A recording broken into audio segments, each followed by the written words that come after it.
benzodiazepinas, bueno, la intoxicación por benzodiazepinas, cabe resaltar, bueno, que las benzodiazepinas son moduladores, ¿no? Alostéricos, es por ello que tiene diferentes efectos, tanto como agentes hipnóticos, sedantes, ansiolíticos, anticonvulsivantes, lo que viene a ser amnésicos y relajantes musculares.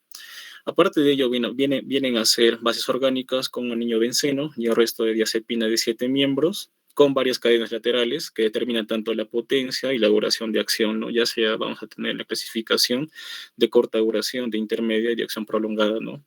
Las benzodiazepinas, bueno, ejercen su efecto a través de la modulación del receptor del ácido gamma-aminobutírico tipo A, que viene a ser una subunidad de la 5, que viene a tener el receptor GABA en sí. Es por ello que estas van a incrementar, ¿no? La afinidad del receptor GABA a lo que viene a ser el neurotransmisor GABA. Entonces, así se va a intensificar lo que es este efecto inhibitorio, ¿no? Que va a tener este neurotransmisor. Bueno, vemos que es muy difícil que en una intoxicación únicamente con benzodiazepinas ponga al paciente en una situación grave.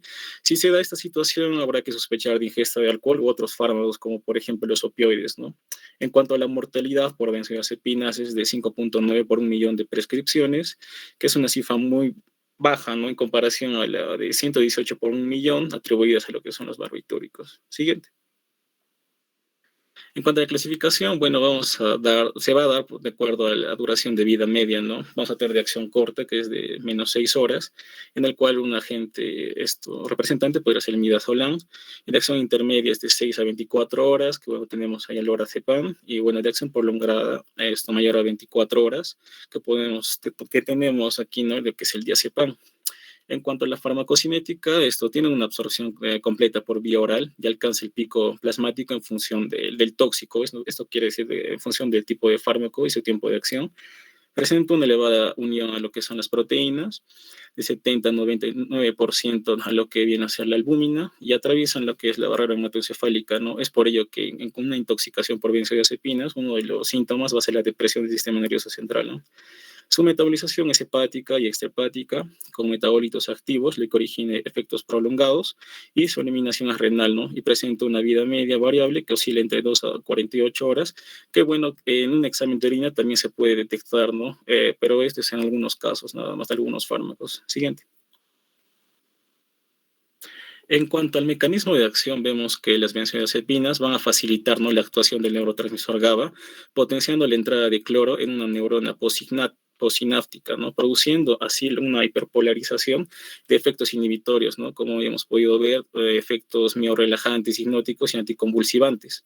A dosis altas llegan a producir amnesia, sedación intensa, depresión respiratoria y tanto vascular, ¿no? Hasta también podemos inducir a lo que es el coma en algunos casos. En el gráfico vemos que los receptores específicos BZ1 y BZ2, como son estos agentes alostéricos, en esta subunidad GABA-A, abren los canales de cloro y aumenta la liberación de GABA, ¿no? Y así potenciando los efectos inhibitorios. En cuanto a la dosis tóxica, bueno, en general tienen un efecto terapéutico amplio, lo cual no existe una dosis tóxica establecida, ¿no? En las diferentes benzodiazepinas. Siguiente.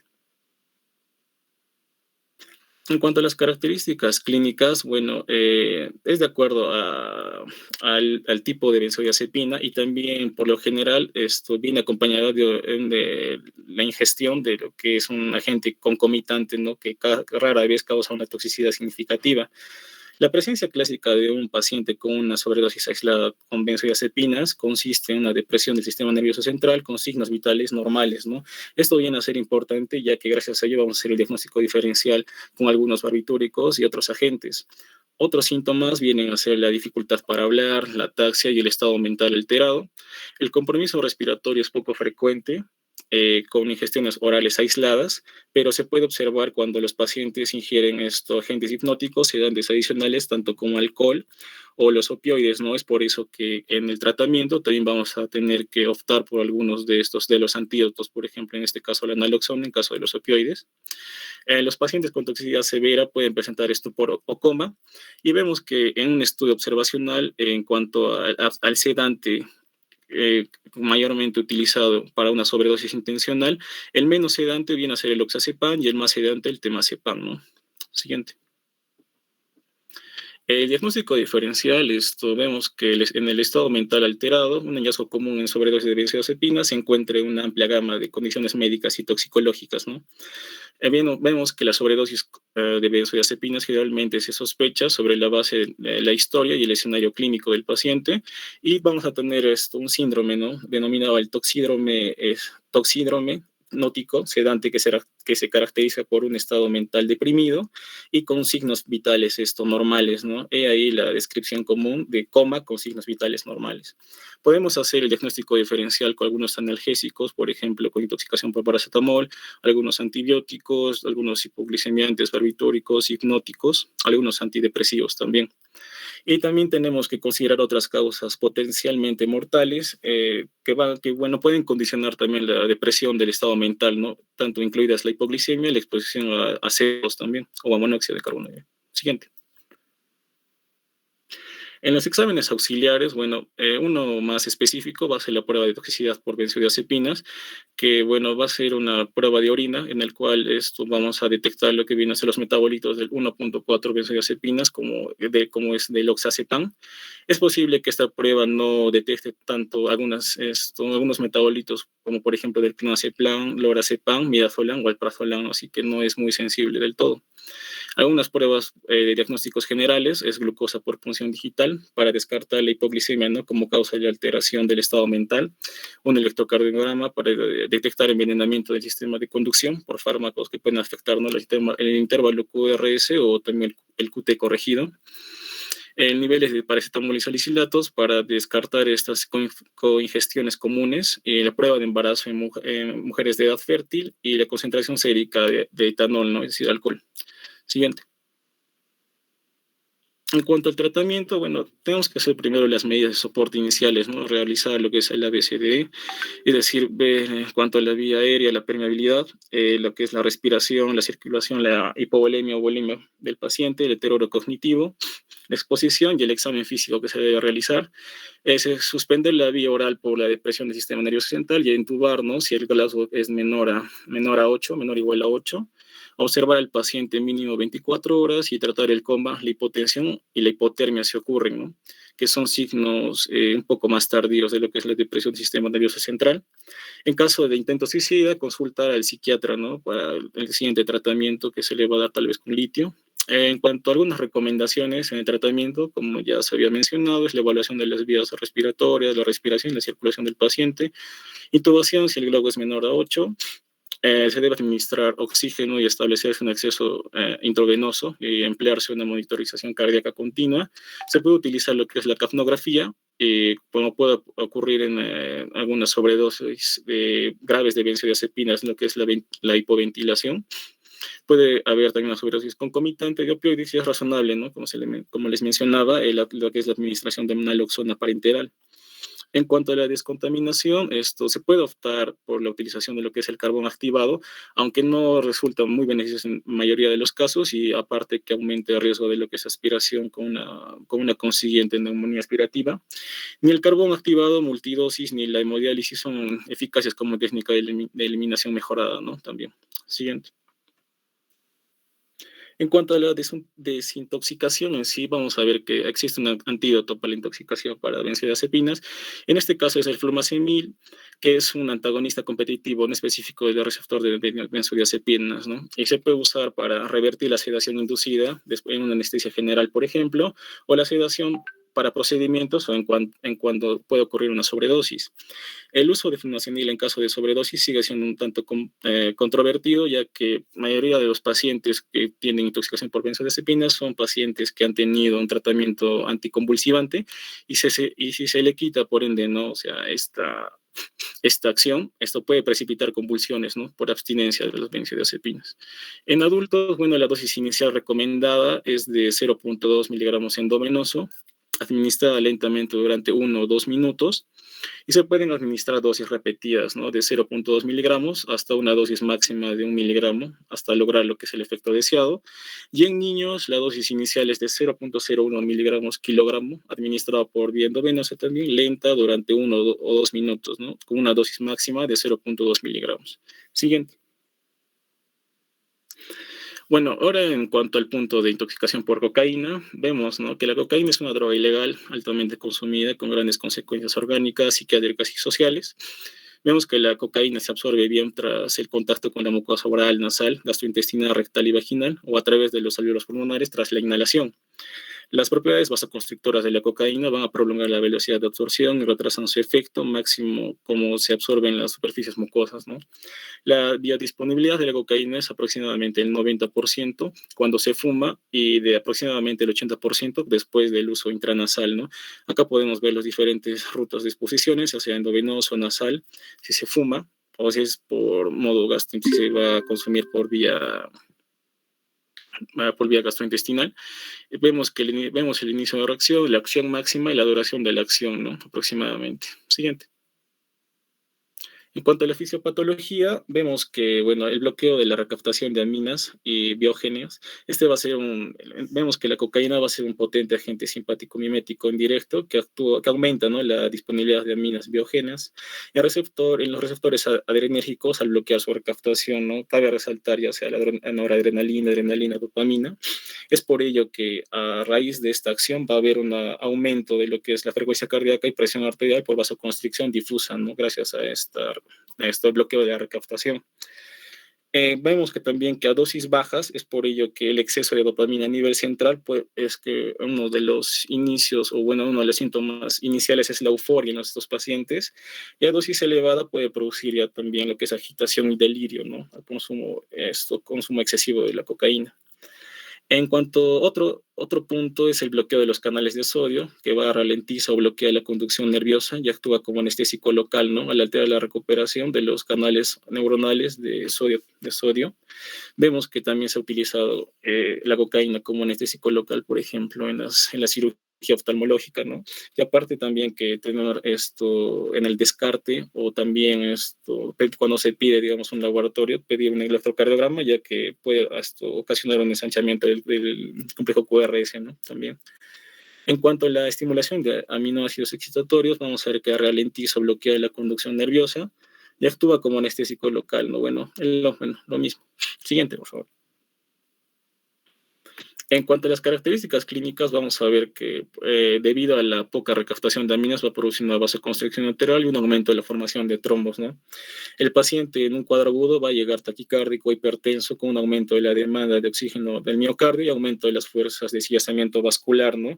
También podemos ver lo que es la midriasis, esto en una etapa aguda, ya que, bueno, esta midriasis va a convertir en una miosis, una intoxicación crónica, ¿no?, del paciente. Otros síntomas agudos puede ser la diaforesis, agitación, paranoia y la distonía que puede cursar el paciente, ¿no? Otros síntomas puede ser dificultad para hablar, ataxia, estado mental alterado, agitación psicomotriz, convulsiones, cefaleas, hemorragia intracraneal y síntomas neurológicos focales, ¿no?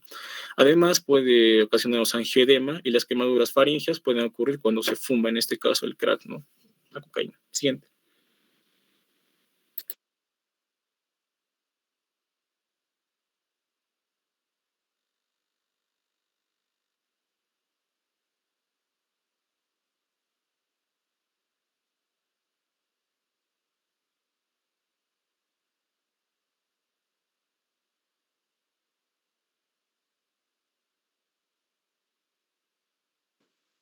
Hola,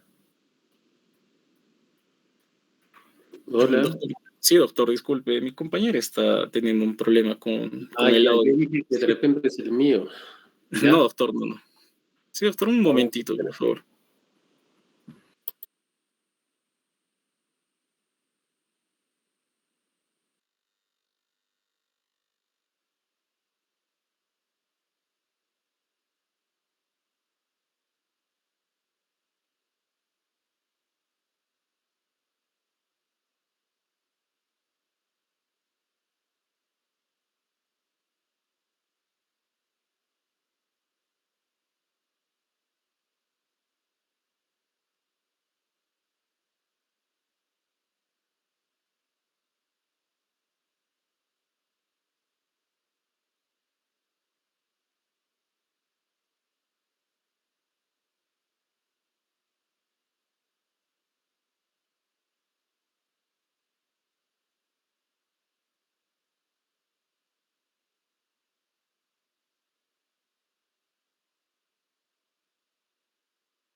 Doctor, buenas tardes. Doctor, mi compañera tiene problemas de conexión. ¿Esto podemos avanzar con el siguiente tema hasta que solucione el ¿Ya? problema? Ya, doctor.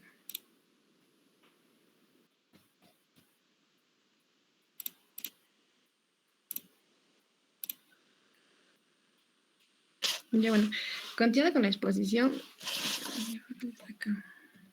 Ya. Con la exposición yo les voy a hablar acerca de la intoxicación por el alcohol metílico. El alcohol metílico, también denominado como el alcohol de madera, este va a ser un líquido incoloro a temperatura ambiente, ¿no? Su punto de ebullición es de 65 grados centígrados, pero su punto de inflamabilidad es de tan solo 12 grados. El alcohol metílico va a ser utilizado, obtenido como subproducto en la fabricación industrial de polímeros, ¿no? O sea, de los plásticos, como formaldehído, textiles sintéticos, compuestos metilados, también productos son de la destilación artesanal del licor, líquidos anticoagulantes, perfumes, también, por ejemplo, como los carburantes, ¿no? Que son los combustibles para el avión y el camping, varios disolventes industriales y disolventes de pintura, como el barniz, thinner, lacas.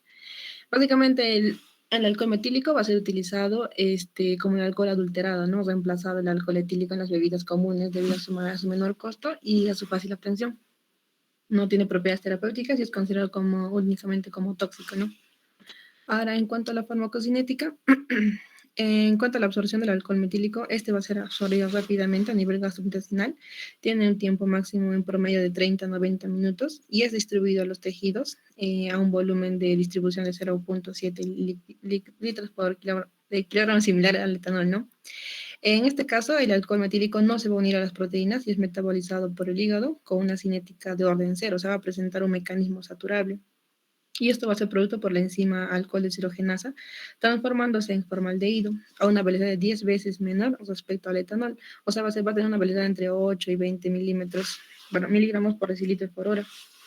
Ahora, mencionan también que entre 2 y 5 minutos después, este subproducto va a ser transformado por la enzima aldehído deshidrogenasa a ácido fórmico, el cual es responsable de la toxicidad por el metanol.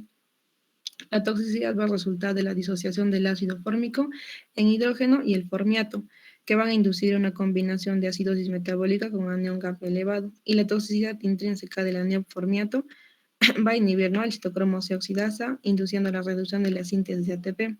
En cuanto al metabolismo del alcohol metílico y su eliminación del formiato van a depender de las reservas hepáticas del folato, o sea, van a ser como mecanismos protectores, ¿no? Y la tetrahidrofolato que van a transformarse en ácido fórmico en CO2 y H2O, ¿no?, que son eliminados por la respiración. Ahora, en cuanto a su tiempo de vida media, va a ser en promedio entre 1 y 24 horas, y para el formato va a ser entre 3 y 20 horas, siendo más corto en pacientes sin acidosis metabólica, ¿no? En este caso, tenemos que tener en cuenta que cuando los pacientes cursan con una acidosis metabólica, va a prolongarse, ¿no?, el tiempo de eliminación, favoreciendo la acumulación del ácido fórmico y el desarrollo de la intoxicación. De ahí viene, ¿no?, la importancia de poder corregir de forma rápida el pH sanguíneo. Y por último, menos del 5% va a ser excretado sin cambios por la orina y el 10% o el 20% va a ser por vía respiratoria. En cuanto a la toxicodinamia, este va a resultar en una combinación de la acidosis metabólica por el incremento de la producción de los hidrogenianos y por la acumulación del formiato con efecto histotóxico. En este caso, ¿qué es lo que van a hacer? Va a inhibir, ¿no?, la respiración mitocondrial al unirse al hierro férrico en la porción hemo de la enzima citocromo oxidasa, esencialmente en la cadena respiratoria. Incluso este solo podría explicarse, ¿no?, la ceguera que van a producir en estos pacientes o algunas lesiones de los ganglios basales que los pacientes van a tener. Ahora, en cuanto al metabolismo y la eliminación del formiato, va a depender de las reservas hepáticas del ácido fólico y el folínico, o también van a depender de la inhibición del metabolismo con un antídoto, ¿no?, como es el etanol o el fomepizol. Ahora, en cuanto a la clínica de este tipo de intoxicación, puede tener dos tipos de presentaciones, ¿no? Una presentación de forma aguda y una presentación tardía. En cuanto a la presentación de forma aguda, va a ser un promedio de 40 minutos y la tardía va a ser después de 12, 24 horas, pues, después de haber ingerido, ¿no?, el tóxico. Esto se puede observarse cuando se consume el producto concomitante, como por ejemplo con el etanol, ¿no?, al mismo tiempo.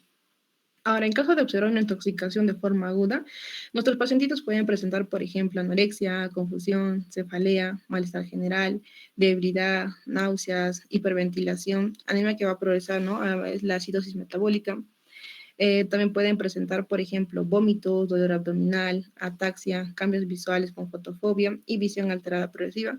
En este caso, nuestros pacientes pueden referir, ¿no?, que tienen una visión borrosa, pueden observar también como aspectos de copos de nieve, presencia de manchas o una ceguera total. También podemos observar pupilas dilatadas, que estas pueden estar parcialmente reactivas o pueden estar reactivas. En el caso del examen de fondo de ojo, puede mostrar, ¿no?, una hiperemia del disco óptico con desvanecimiento de los márgenes, ¿no? En este caso podríamos observar la pseudopapilitis. Algunos pacientes van a describir angina de pecho. En este caso van a ingresar por emergencia con un diagnóstico diferencial, ¿no?, de infarto agudo de miocardio.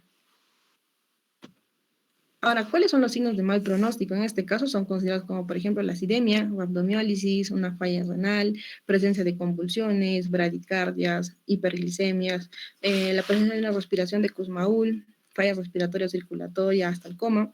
El paro respiratorio es una complicación asociada, ¿no?, a una mayor tasa de muerte, ¿no?, aproximadamente, no sé, entre un 70-80%.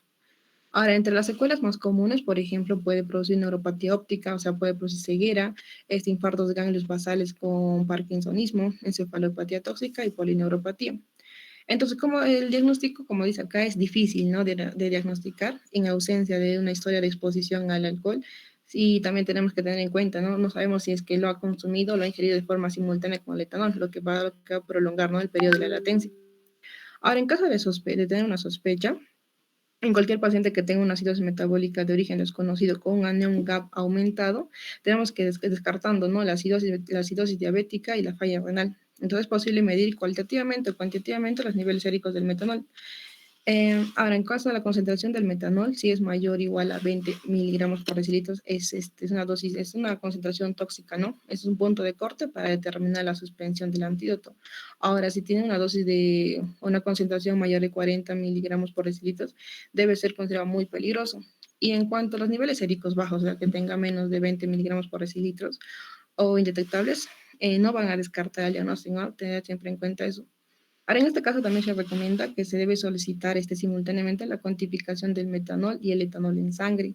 También puede solicitarse ionograma incluyendo magnesio, fósforo, pH, lactato y realizar un AGA, ¿no? Otra consideración o otra recomendación que dan es que debemos realizar una tomografía de cráneo, especialmente en presencia de alteraciones del estado de conciencia, pues se puede presentar diferentes tipos de necrosis o lesiones cerebrales durante la intoxicación. Hay que tener en cuenta esos dos puntos, ¿no? Ahora, en cuanto a la dosis tóxica, por vía oral puede causar daño visual permanente a una dosis de 30 ml y según la concentración de metanol, la dosis letal varía entre 30 y 240 ml.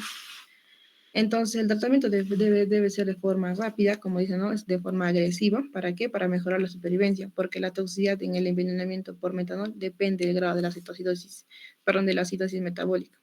Ahora, por vía inhalatoria se va a estimarse, ¿no?, en 200 partes por millón durante 8 horas de exposición o de 6.000, ¿no?, partes por millón, independiente del tiempo. Ahora, en cuanto al tratamiento, tenemos que tener 3 puntos importantes. Primero, tenemos que tener en cuenta, ¿no?, valorar el ABCD, proteger y garantizar una adecuada permeabilidad de la vía aérea, asegurando un buen volumen ventilatorio. En caso sea necesario, podemos llegar, ¿no?, a la intubación orotraqueal, suministrar una ventilación asistida. Segundo, tenemos que valorar la circulación sanguínea adecuada. En caso sea necesario, podemos iniciar, ¿no?, líquidos isotónicos, vigilar el déficit neurológico y evitar la exposición. Como segundo punto importante, tenemos que tratar las convulsiones. En este caso, podríamos tratar con el diazepam a una dosis de 5 a 10 miligramos endovenosos cada 10 a 15 minutos, pero sin excedernos, ¿no?, de 30 miligramos por hora. Puede repetirse cada 4 horas de ser necesario, o también se le puede administrar el midazolam a una dosis de 0.1 a 0.2 miligramos por kilogramo, ¿no?, de forma intramuscular.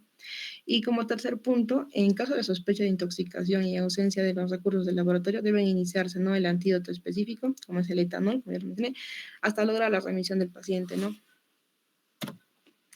Ahora, en caso de que haya una posibilidad, ¿no?, de medir el AGA, podemos seguir el esquema del manejo de HOP. Como se ve aquí, tenemos, ¿no?, la historia o el antecedente de la ingesta. En este caso tenemos que valorar el anion GAP, si está elevado o no, mediante la fórmula que ya sabemos. Por ejemplo, el anion GAP está elevado y tiene un pH sanguíneo mayor a... el anion GAP está a menos de 20 y un pH sanguíneo mayor a 7.3, y valorando la osmolaridad Claro, la probabilidad es menos de 25. El tratamiento, primero, básicamente, es la observación, vigilar los gases arteriales y descartar otras causas. Ahora, en caso de que la NIOM gap sea menos de 20, claro, menos de 20 y un pH sanguíneo menor o igual a 7.3 y un gap osmolar debe ser mayor a 25, el tratamiento se le administra, ¿no?, bicarbonato, el antídoto, que es el etanol, y tenemos que considerar, ¿no?, el uso de la hemodiálisis. Ahora, en caso de que el anion gap esté elevado, tenga mayor a 20, un pH sanguíneo menor o igual a 7.3, el tratamiento que se le administra bicarbonato, el antídoto, el ácido folínico y el uso de la hemodiálisis, ¿no? Entonces, como es acá, en caso de una acidosis metabólica o cuando se van a presentarse síntomas a nivel ocular, se debe tratar inmediatamente y agresivamente con altas dosis de bicarbonato sódico hasta que el pH sérico llegue a mayor a 7.3. En este caso tenemos que infundirlo en 1 o 2 minutos por vía endovenosa, un bolo inicial de 1 a 2 mil equivalentes por kilogramos diluidos en 250 ml de agua destilada a lo largo de un periodo de 4 horas.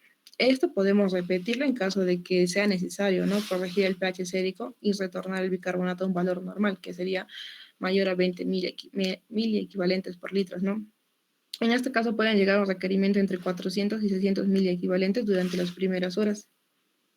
Como dice, ¿no?, en el algoritmo, por ejemplo, podemos iniciar el ácido folínico a 1 miligramo por kilogramo, máximo se puede utilizar solo 50 miligramos endovenoso cada 4 horas para pasar cada dosis en 30 minutos hasta completar 24 o 48 horas de tratamiento.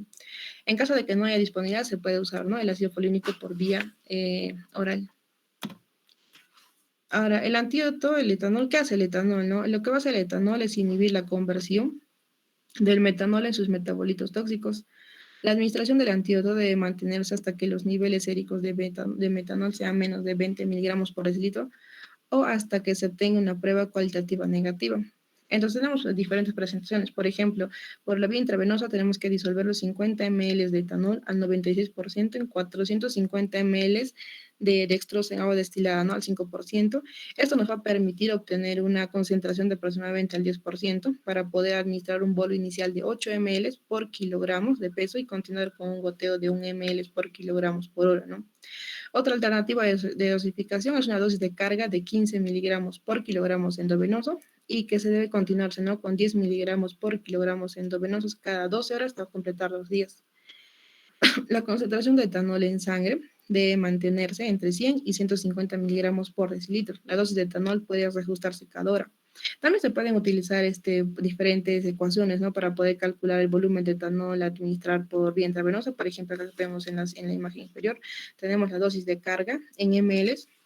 En este caso vemos, ¿no?, valoramos la alcoholemia deseada en miligramos por decilitro por 0.7 por el peso del paciente, entre el porcentaje de la solución a utilizar por 0.79. Y luego tenemos la dosis de mantenimiento por hora en ml, que sería la solución, el volumen de la dosis de carga por 20 miligramos por decilitro por hora, entre la alcoholemia deseada en miligramos por decilitro.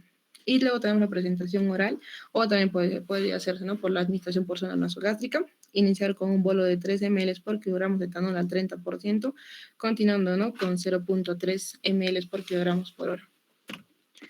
Ahora, luego tenemos la intoxicación por thinner. Estos van a ser derivados del petróleo y van a pertenecer a la familia de los hidrocarburos. En este cuadrito podemos observar, ¿no?, los diferentes tipos, ¿no?, diferentes ejemplos. Por ejemplo, tenemos los hidrocarburos alifáticos. Estos pueden ser gaseosos, destilados del petróleo. Como ejemplos tenemos el metano, el propano, el butano, la nafta, el thinner, que son mezclados con pequeñas cantidades de hidrocarburos aromáticos. En cuanto a su absorción a nivel gastrointestinal, va a ser escasa.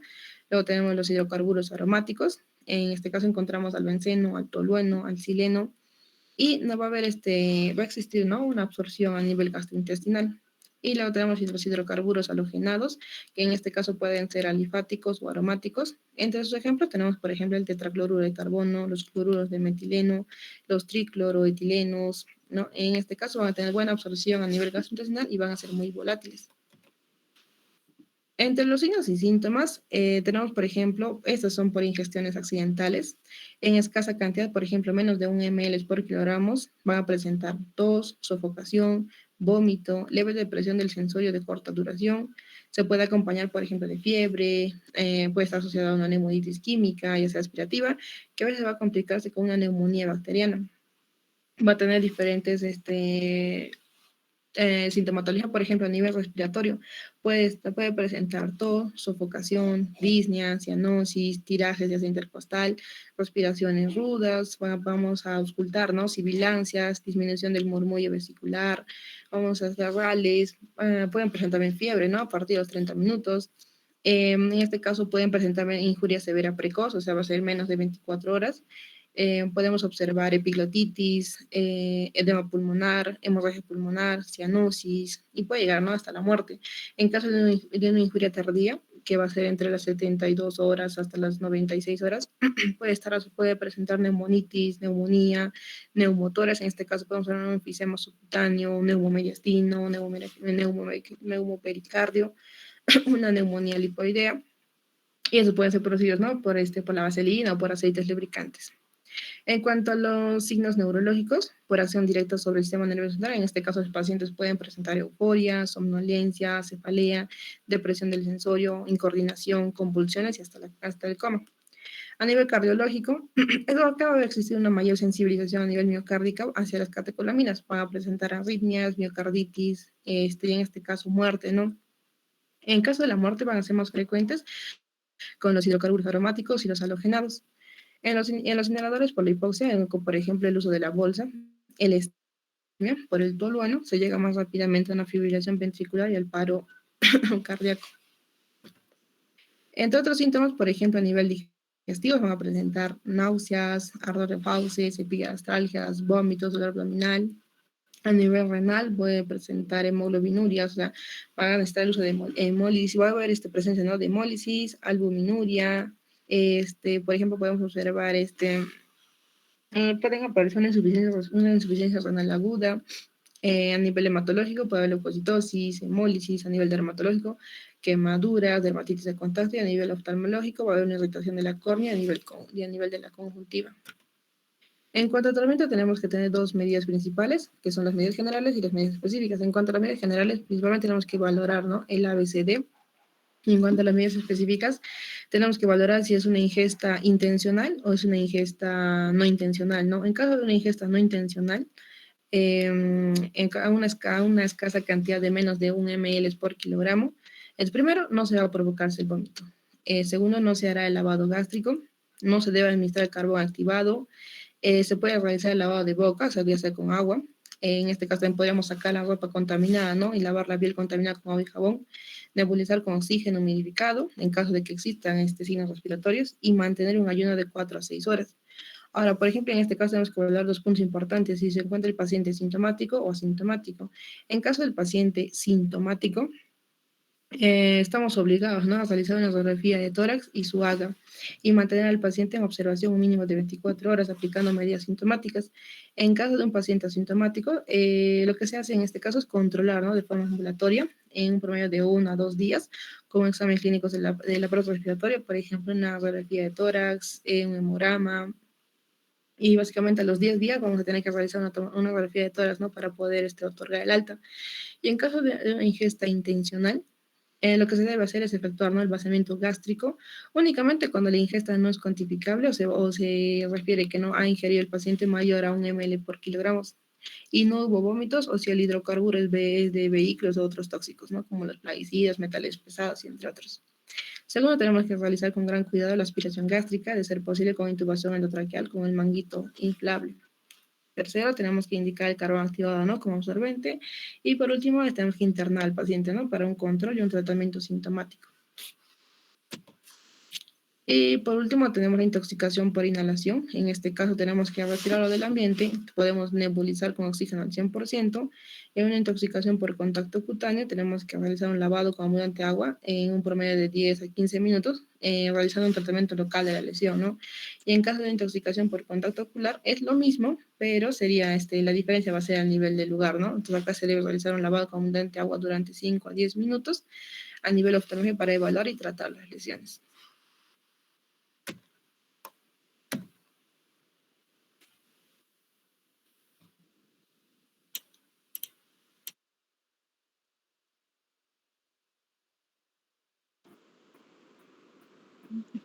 Con respecto a la intoxicación por cocaína, vamos a tener que es a largo plazo y a corto plazo. Podemos ver que va a producir accidentes cerebrovasculares, paranoia, inquietud, insomnio, pérdida del olfato, hemorragias, irritación del tabique.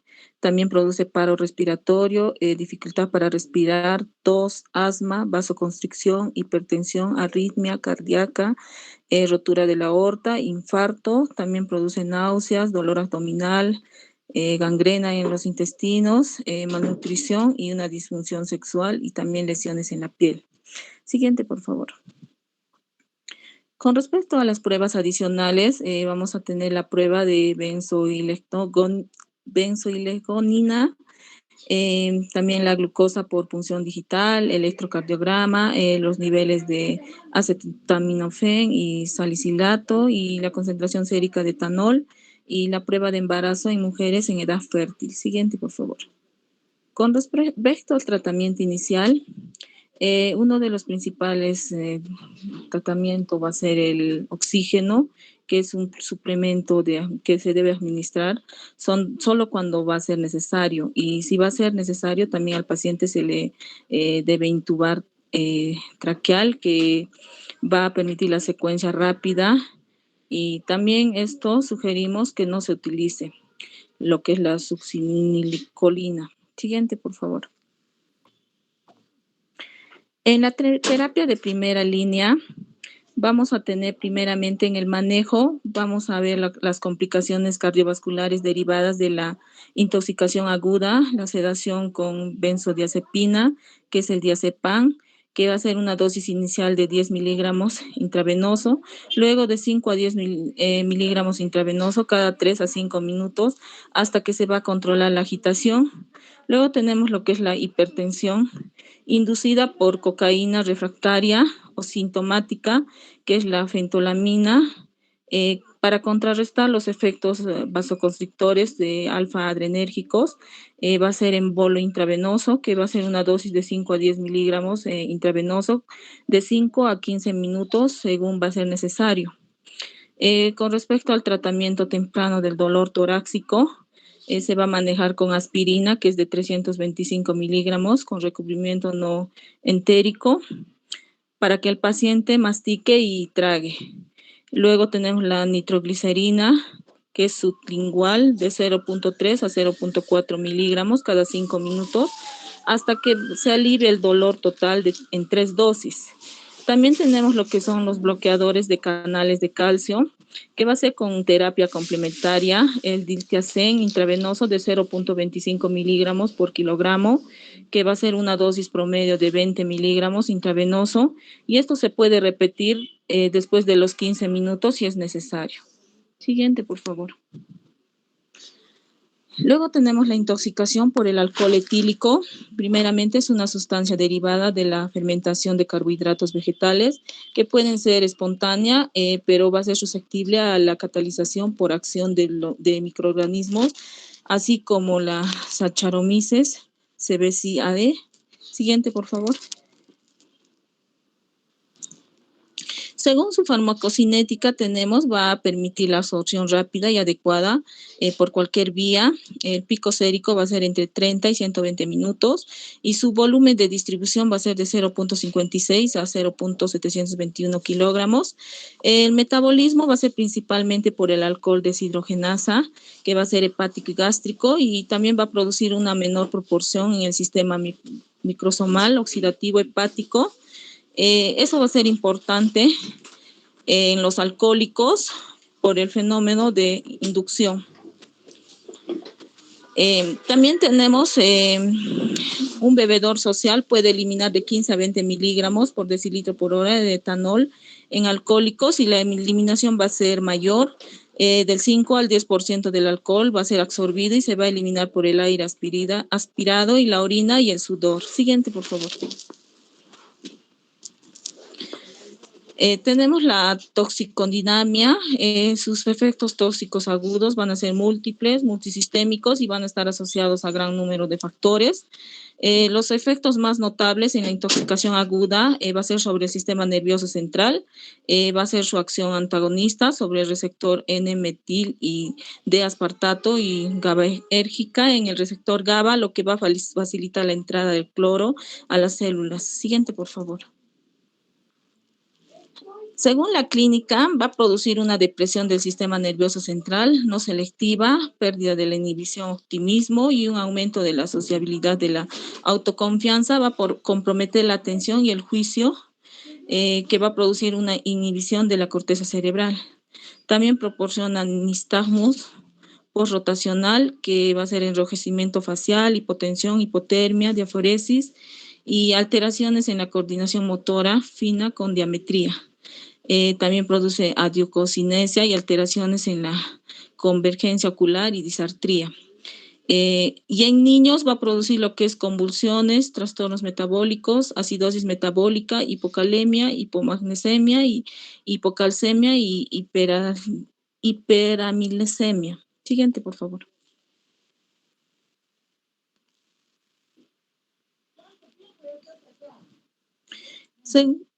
Siguiente.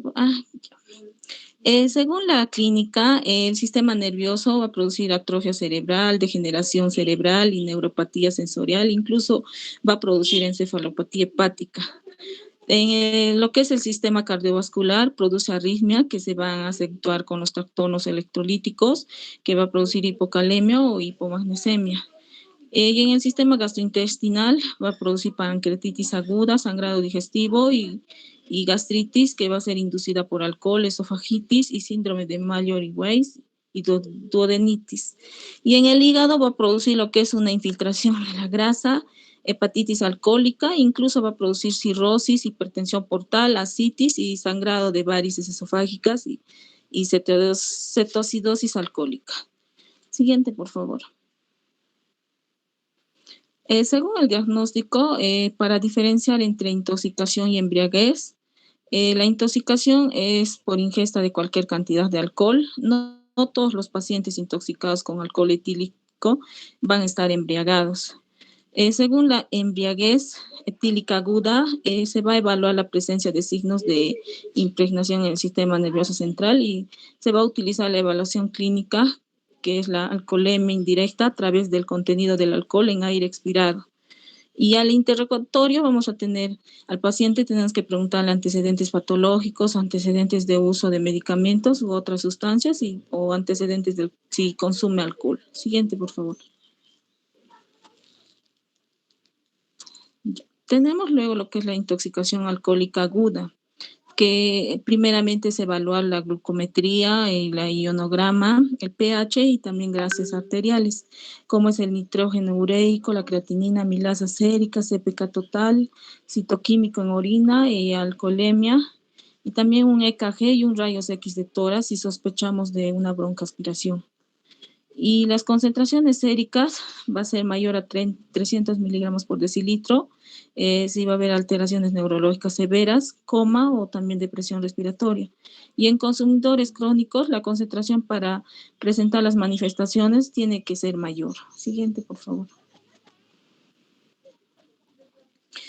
En el tratamiento sobre la intoxicación alcohólica aguda, sospechar o descartar otras patologías y traumas que puedan comprometer de forma aguda la vida del paciente, así como es la intoxicación mixta tras la ingesta de otros alcoholes o de otras sustancias.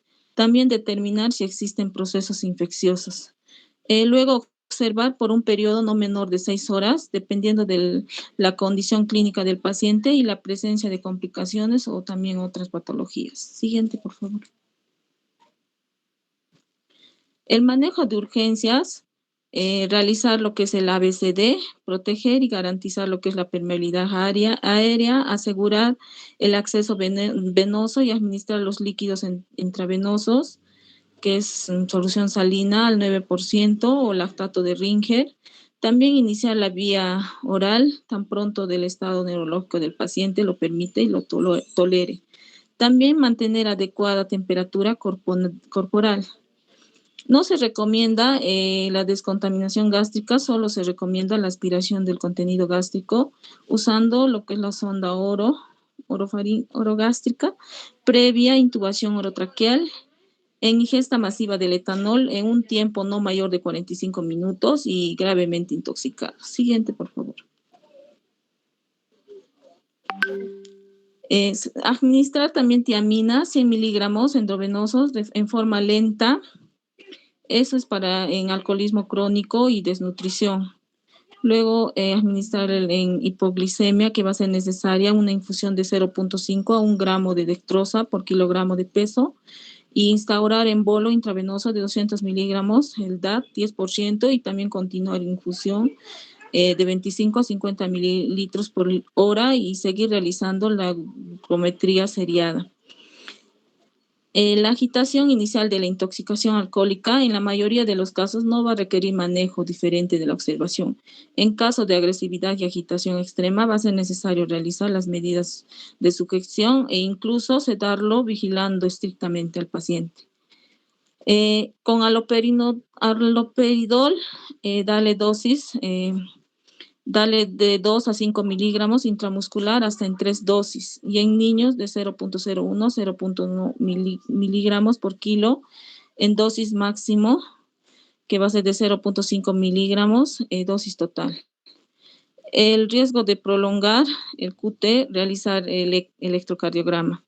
El lorazepam de 1 a 2 miligramos vía oral, el diazepam de 2 a 10 miligramos intravenoso y el midazolam de 5 miligramos intravenoso intramuscular. Siguiente, por favor. En caso de que el paciente presente náuseas y vómitos persistente, darle lo que es la metoclopramida, 10 miligramos intravenosa, asegurándose que no exista alteración en el EKG del QT prolongado. También si sospechar pancreatitis en síntomas intensos. La hipomagnesemia se debe corregir adicionando 2 gramos de sulfato de magnesio a los líquidos intravenosos. Y en caso de la hipofosfatemia o hipocalcemia o hipocalemia, realiza lo que es la corrección siguiendo los lineamientos sin olvidar las reglas de reposición del potasio. En las alteraciones de la coagulación, darle 10 miligramos de vitamina K1, una ampolla vía oral, y en niños de 0,6 miligramos por kilogramos endovenoso. En hemorragias sí va a ser necesario el plasma fresco y también posteriormente se le puede administrar la vitamina K1. Y la hemodiálisis va a ser poco usado si se reserva por cada caso grave, y en pacientes en coma con concentraciones mayor a 300 miligramos por decilitro y en aquellos con concentraciones mayor a 500 miligramos por decilitro. Y si es evidencia o sospecha de broncoaspiración, proceder según los protocolos del manejo. Siguiente, por favor.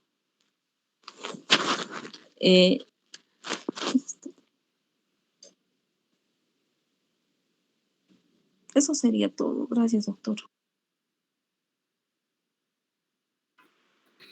Bien, han terminado. ¿Hay algún tema más que tenemos que poner hoy?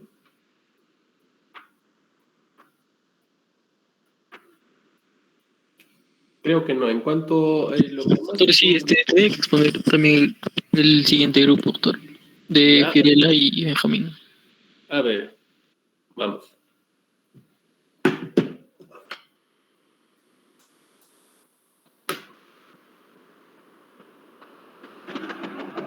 A ver, podemos poner.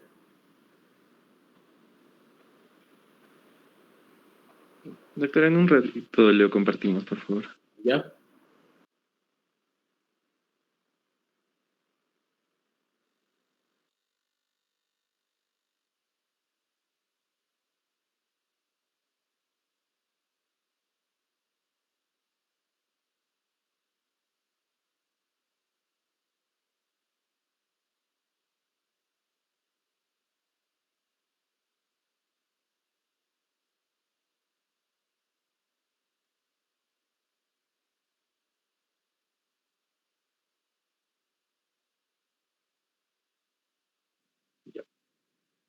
¿Me escucha, doctor?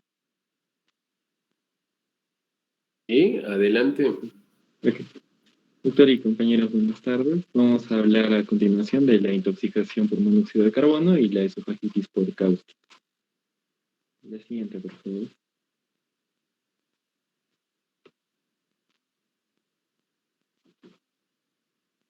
Ya.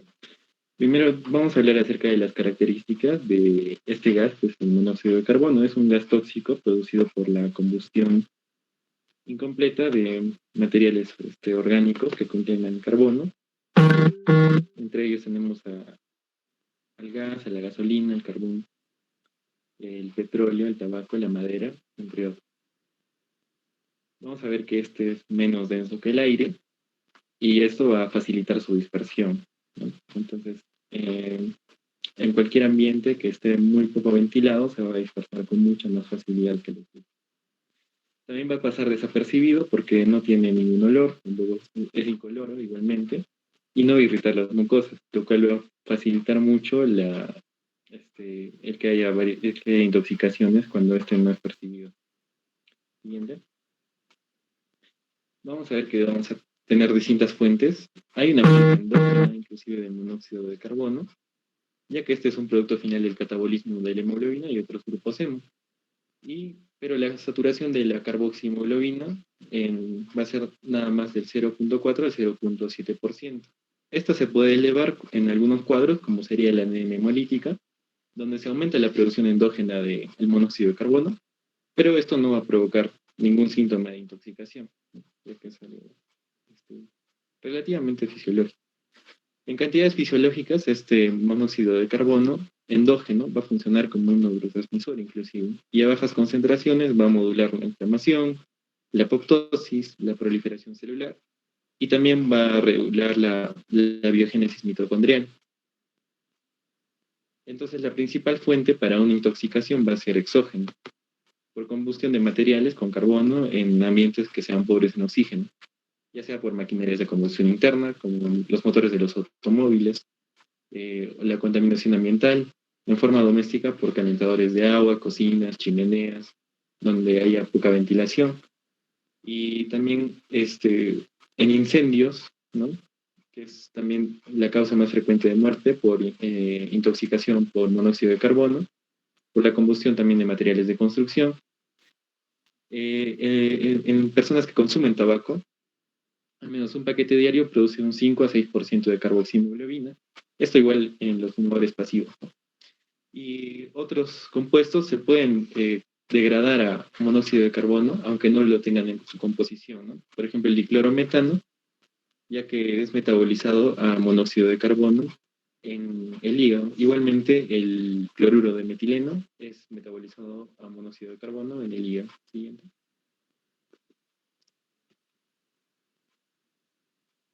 Bien, en esta diapositiva vamos a entender un poco la fisiopatología de la intoxicación por el monóxido de carbono. Principalmente, esta está relacionada con la alta afinidad del monóxido de carbono al grupo hemo, ¿no? De la hemoglobina. Entonces, sabemos que en cada molécula de hemoglobina vamos a tener cuatro grupos de hemo, donde se va a unir el oxígeno, ¿no? Aquí en el centro de la molécula, donde tenemos el hierro. Justamente, el monóxido de carbono tiene una afinidad 240 veces mayor al oxígeno, y en la hemoglobina fetal esta afinidad va a ser inclusive mucho mayor, sobrepasando 1000 veces mayor a la del oxígeno. Entonces esto va a generar carboxihemoglobina, y la carboxihemoglobina obviamente va a reducir la capacidad total de transporte de oxígeno de la sangre, ya que vamos a tener, según la ecuación que tenemos acá, aproximadamente un 80% del oxígeno en la sangre es transportado por la hemoglobina. Y entonces todo este oxígeno, toda esta hemoglobina, al estar unida al monóxido de carbono, pues no va a transportar el oxígeno, se va a producir una hipoxia tisular. También seguido de una isquemia tisular, lo cual va a generar un metabolismo anaerobio, generando acidosis láctica. También va a generar un estrés oxidativo, y esto va a generar secuelas neurológicas, pero no va a afectar el oxígeno disuelto, sino más bien el oxígeno que está unido a la hemoglobina. Igualmente, con respecto a la hemoglobina también, va a generar un desplazamiento de la curva de disociación a la izquierda. Esto quiere decir que el poco oxígeno que siga unido a la hemoglobina no va a ser liberado hacia los tejidos, lo cual va a incrementar la hipoxia tisular. Siguiente. Muy bien, en este cuadro podemos ver los distintos mecanismos fisiopatológicos, los cuales hemos explicado un poco, sin embargo, vamos a profundizar un poco. Entonces tenemos varios. Primero, recordemos que tiene una absorción fácil y rápida por los pulmones, el monóxido de carbono, y va a pasar a la circulación. Se va a unir la hemoglobina con una afinidad 240 veces mayor, para recalcar. Va a formar la carboxihemoglobina y esto va a generar una hipoxia e isquemia, al no llegar el oxígeno a los tejidos. Otro mecanismo va a ser la unión a proteínas, ya que va a ser bastante afín también a otras proteínas como la mioglobina, y esta mioglobina pues está en el músculo cardíaco, tanto como en el músculo esquelético. Entonces, esto va a generar una injuria miocárdica y una mala perfusión a nivel del músculo esquelético.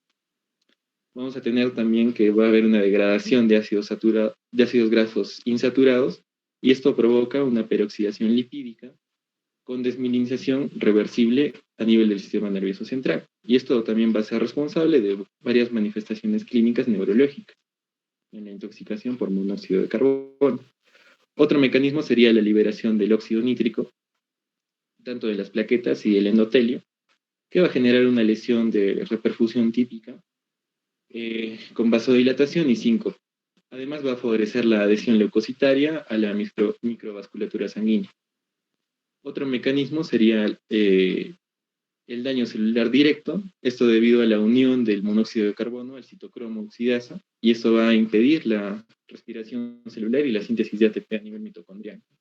Y esto también va a generar la acidosis láctica, generando muerte celular y un metabolismo oxidativo, ¿no? Como vemos, son varios mecanismos que generan las distintas manifestaciones clínicas, pero si hablamos del principal sería la hipoxia, generada tanto por la unión, por la alta afinidad a la hemoglobina, y también por el daño a nivel mitocondrial, ¿no? A nivel de los citocromos.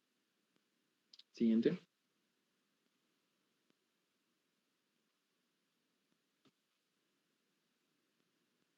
Bien, vamos a tener algunos factores que van a agravar la intoxicación por el monóxido de carbono. Uno sería la concentración de este gas en el aire inspirado. A mayor concentración, el daño será mayor, obviamente.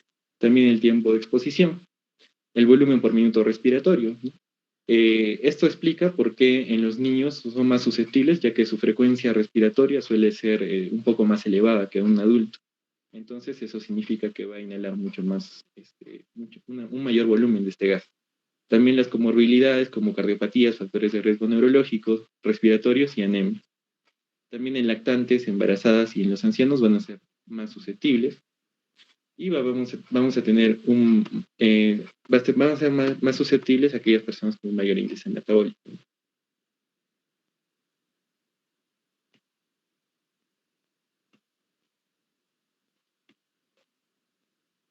Muy bien, entonces en la intoxicación aguda vamos a tener distintos signos y síntomas de una enfermedad como consecuencia de una exposición única o de duración inferior a las 24 horas. Esto significaría una intoxicación aguda. Las intoxicaciones leves van a poder tener síntomas inespecíficos, entonces solo la sospecha clínica epidemiológica y en el contexto en el que estuvo o se encontró el enfermo. Entonces el diagnóstico principalmente va a ser clínico, ¿no? Con la historia clínica, la anamnesis, nosotros vamos a poder determinar que se puede tratar de una intoxicación por monóxido de carbono.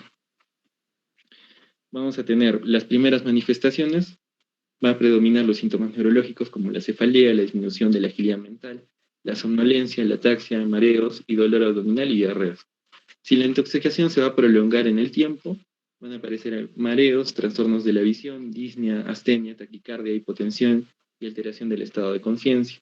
Y también vamos a tener en intoxicaciones severas una depresión del estado de conciencia hacia el coma, con hiperreflexia, hipertermia, que va a llevar finalmente al paro cardiorrespiratorio y la muerte, ¿no?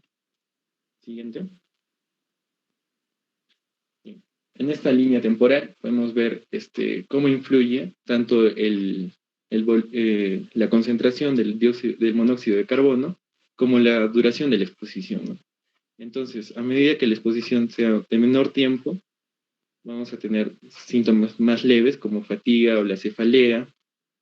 Si va incrementando tanto el volumen del gas como la duración de la exposición, vamos a tener síntomas más pronunciados, como sería náusea, vómitos, mareos, confusión, convulsiones, ataxia, infarto cerebral, pérdida de conciencia, infarto de miocardio y finalmente la muerte, ¿no?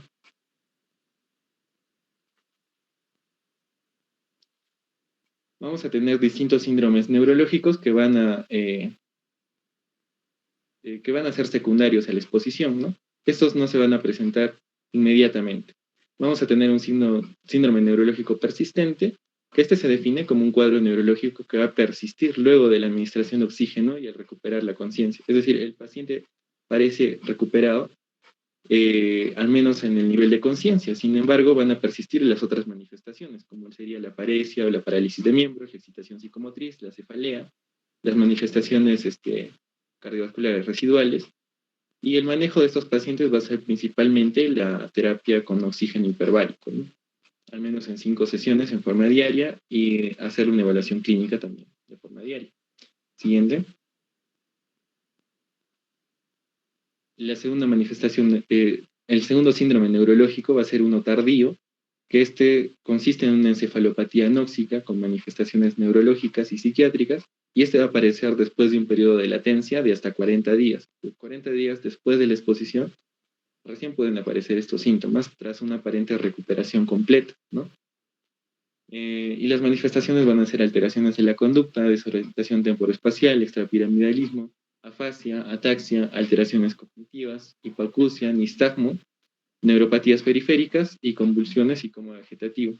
Ahora, no van a existir datos predictivos necesariamente que nos orienten a saber qué pacientes van a desarrollar un síndrome neurológico tardío, pero se dice que esto va a ser más frecuente en las intoxicaciones graves y en ancianos también. Entonces, todo paciente con intoxicación aguda por monóxido de carbono, siempre tenemos que controlarlo posteriormente para ver que no desarrolle estos síndromes neurológicos.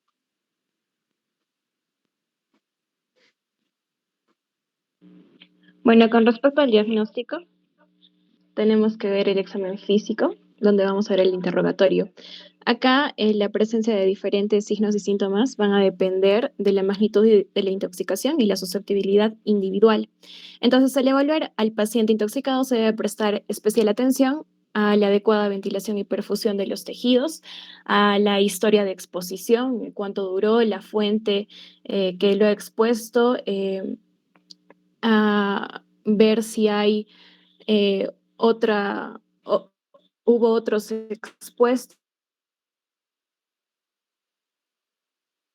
Dentro de esto se debe prestar fundamental atención al examen neurológico, que lo vamos a ver más adelante.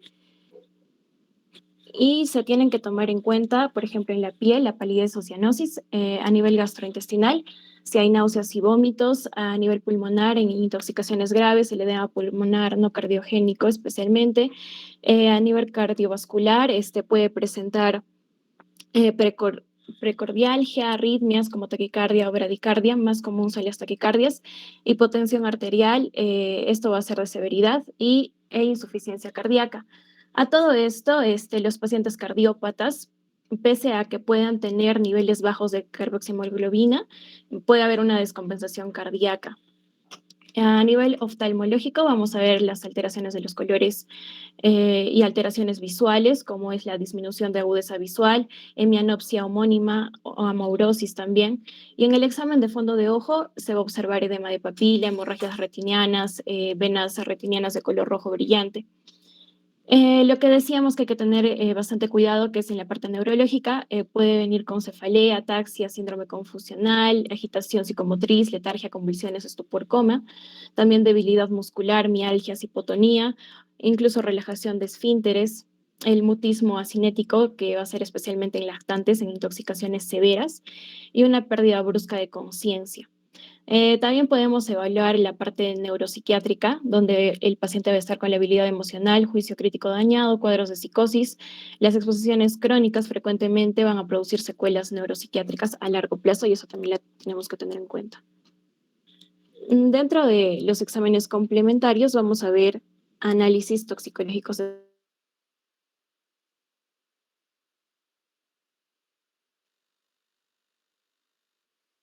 si los niveles están elevados, vamos a confirmar la intoxicación.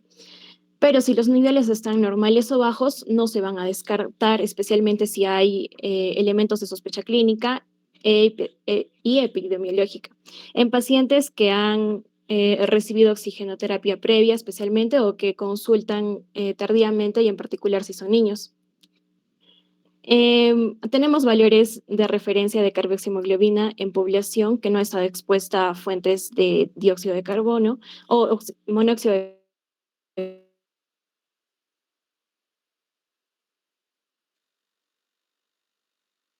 a una fuente de monóxido. Ahora, si tenemos niños menores de 3 meses, va a estar presente la hemoglobina fetal que puede alcanzar hasta un 30% de la hemoglobina total. Esto se va a interpretar aproximadamente como un 7% de carboxihemoglobina. Por lo tanto, no va a haber una intoxicación de monóxido. Ahora, dentro de la toma de muestra va a ser igual que la gasometría arterial, con una jeringa de heparina sin cámara de aire, ¿no? 3 mililitros de la sangre entera. Acá vamos a ver que tenemos que tener en cuenta que para trasladar la muestra, esta nos puede durar solo hasta 3 días y siempre se debe trasladar rotulada y a una temperatura de 4 grados centígrados que nos aseguran la estabilidad de esta misma, ¿no? Es importante recalcar que se va a determinar la concentración de carboxihemoglobina a toda persona en la que se sospecha la exposición de monóxido. Se va a citar a todas las personas que se hallaban con la víctima en situación de exposición a este monóxido para la determinación de concentración de carboxihemoglobina, aunque se encuentren asintomáticos, ya que con frecuencia se detectan casos subclínicos que deben ser tratados.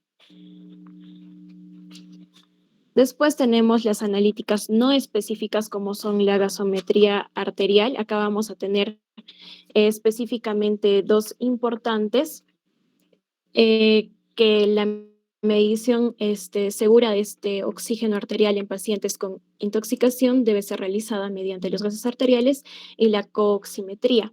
La cooximetría básicamente es la medición de la cantidad de dióxido de aire inspirado, lo que nos va a ayudar a ver el intercambio gaseoso, estado de ácido base, niveles de carboxihemoglobina y también la hemoglobina total del paciente. Ahora, los gases en sangre puede estar alterado o normal, levemente disminuido la presión parcial de dióxido de carbono, puede estar elevado, que por lo general si se encuentra así, el monóxido, la carboxihemoglobina, y puede estar anormal o levemente disminuido la presión parcial de dióxido de carbono. Ahora, debemos de tener en cuenta que lo que es la acidosis metabólica nos va a ser un mal pronóstico, porque puede ser una intoxicación simultánea en pacientes en humo de incendios sospechando intoxicación por cianuro, por ejemplo. Ahora, cabe recalcar también que la presión parcial de dióxido de carbono suele estar normal o discretamente descendida por la taquipnia que va a haber. Y la saturación de oxígeno puede estar falsamente elevada y esto va a depender, ¿no?, de cada analizador si se parte primero de la presión parcial de oxígeno. Después tenemos análisis como la CPK, que es la creatininfosfoquinasa, y también puede ser la troponina, de acuerdo a la repercusión cardíaca y muscular, ¿no? Esto se debe tomar al ingreso y a las 6 horas. Si es que la creatininfosfoquinasa va a estar elevada, se va a pedir la CPK-MB. Esto más que todo para diferenciar de una rhabdomiólisis. Y si esta CPK-MB está elevada, vamos a ver que puede ser por lesión de la fibra muscular cardíaca, entonces debemos pedir una troponina. Después tenemos el hemograma, donde vamos a ver niveles de hemoglobina principalmente y intoxicaciones graves va a estar por encima de 20.000 milímetros. Ahora, en el sedimento urinario vamos a ver la mioglobinuria, básicamente esto derivado de la rhabdomiólisis, y pueden haber signos de necrosis tubular aguda. Vamos a ver la glicemia, amilasemia, ionograma, las enzimas hepáticas, LDH también. Si es que la intoxicación va a ser grave, va a haber una hipocalemia, va a aumentar la glucemia, vamos a tener amilasa y enzimas hepáticas.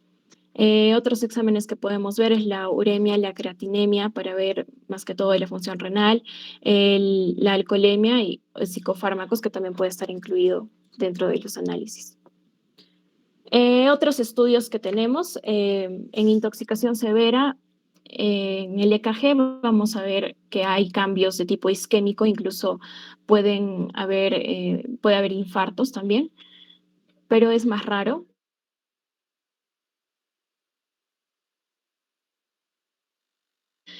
Pueden manifestarse algunas secuelas neurológicas. Dentro de la radiografía de tórax va a estar habitualmente normal, pero puede haber signos de edema pulmonar.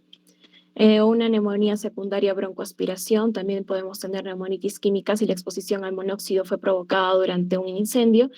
Y acá básicamente con esto vamos a dar indicación para asistir a la cámara hiperbárica. También se debe hacer dentro de las primeras 24 horas, se recomienda el ataque cerebral o resonancia magnética, ¿no? En pacientes principalmente con pérdida de conciencia, con síntomas neurológicos, con convulsiones, traumatismos de cráneo o que estén en coma. Básicamente lo que se puede apreciar dentro de las 24 horas, por lo general es un edema cerebral difuso, pero también podemos tener otras lesiones. Dentro de los diagnósticos diferenciales tenemos la gastroenteritis infecciosa, intoxicación alimentaria, intoxicación por otros gases como el cianuro, ácido sulfídrico, la metahemoglobinemia, la hipoglucemia, el coma de origen metabólico, la ACV, el traumatismo encefalocraneal, la laberintitis o enfermedad de Meniere, la excitación psicomotriz, enfermedades psiquiátricas, cetoacidosis diabéticas, síncope, cardiopatías isquémicas, meningoencefalitis, síndrome gripal, convulsiones de origen o de otro origen, otras intoxicaciones como el alcohol, psicofármacos, sustancias psicoactivas, o el BRUE, que son alteraciones repentinas sin explicación que por lo general se dan en los lactantes, que nos llevan a cierta mortalidad. Pueden presentar, por ejemplo, apnea. Y muerte súbita en lactantes, ¿no? Dentro de los criterios de hospitalización, vamos a ver los trastornos de conciencia, las alteraciones neurológicas que no mejoran con oxigenoterapia, al 100% principalmente, el déficit neurológico significativo que traen consigo el de ataxia, convulsiones, neuropatía, visión borrosa.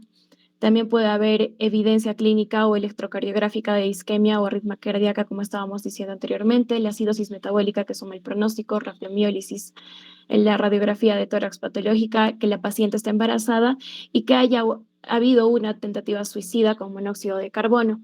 Dentro de esto también podemos ver algunos criterios de gravedad en una intoxicación por monóxido. En el laboratorio, que la carboxihemoglobina esté superior al 20%, porque esto indica una exposición masiva.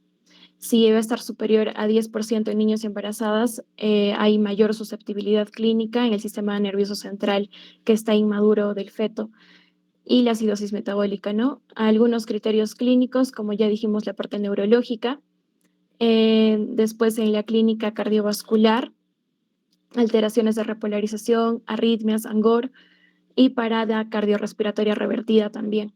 Ahora se debe considerar el tratamiento con oxígeno hiperbárico en el caso de niños y embarazadas, aunque no presenten criterios de gravedad, incluso con valores de carboxihemoglobina inferiores a 10%. Y también es aconsejable contactar a un hospital más cercano, principalmente a UCI, para decisión terapéutica de mejor manera en estos casos de embarazadas y niños. Dentro del tratamiento, cuando vemos el cuadro leve, principalmente vamos a tener cefalea, náuseas y vómitos, sin síntomas neurológicos o cardiológicos.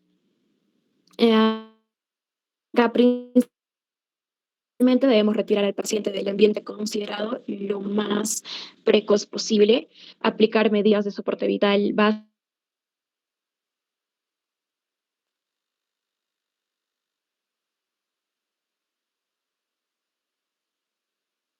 flujo, que nos da 10 a 12 litros por minuto, con máscaras de buena adaptación, que van a tener un flujo de 12 a 15 litros por minuto, un mínimo de 6 horas y o con una carboxihemoglobina que esté menos del 5%, hasta que el paciente esté asintomático por lo general. Debemos de tener en cuenta que la administración de oxígeno normovárico al 100% va a favorecer la eliminación del monóxido de carbono y este va a ser seguro.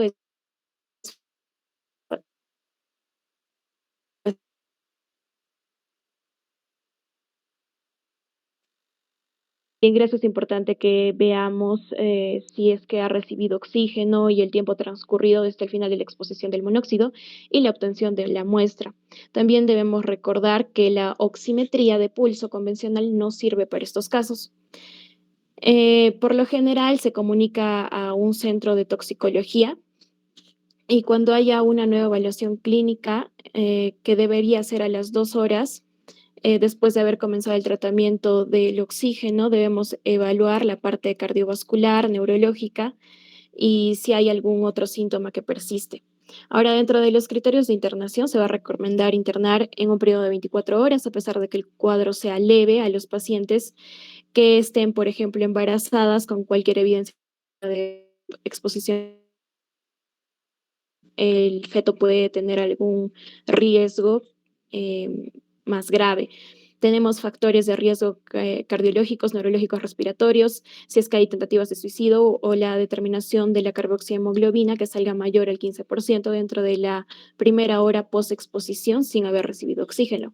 Dentro de los criterios de alta tenemos al paciente asintomático con una carboxihemoglobina menos del 5%, el electrocardiograma normal, al igual que CPK. Dentro de las indicaciones de alta y seguimiento debemos ver o indicar el reposo relativo, que mínimo debería ser 48 horas, que puede durar hasta los 7 días, y algún control neurológico y toxicológico en 48 horas.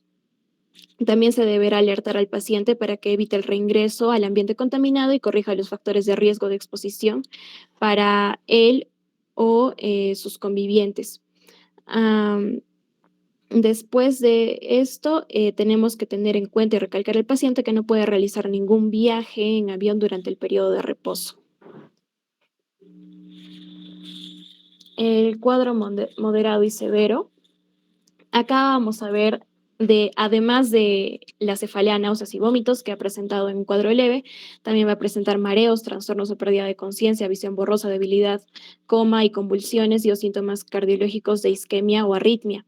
Igual que en el caso leve, tenemos que retirar al paciente del ambiente contaminado lo más precozmente posible, aplicar medidas de soporte vital básico o soporte vital avanzado, ¿no?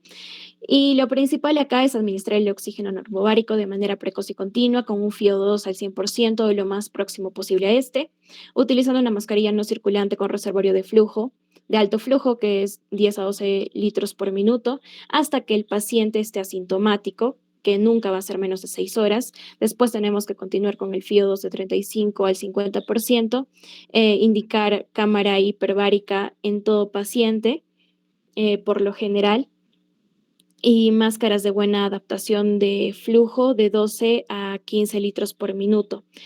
También debemos mantener un FiO2 del 100% en pacientes con asistencia ventilatoria mecánica, no menos de 6 horas aproximadamente.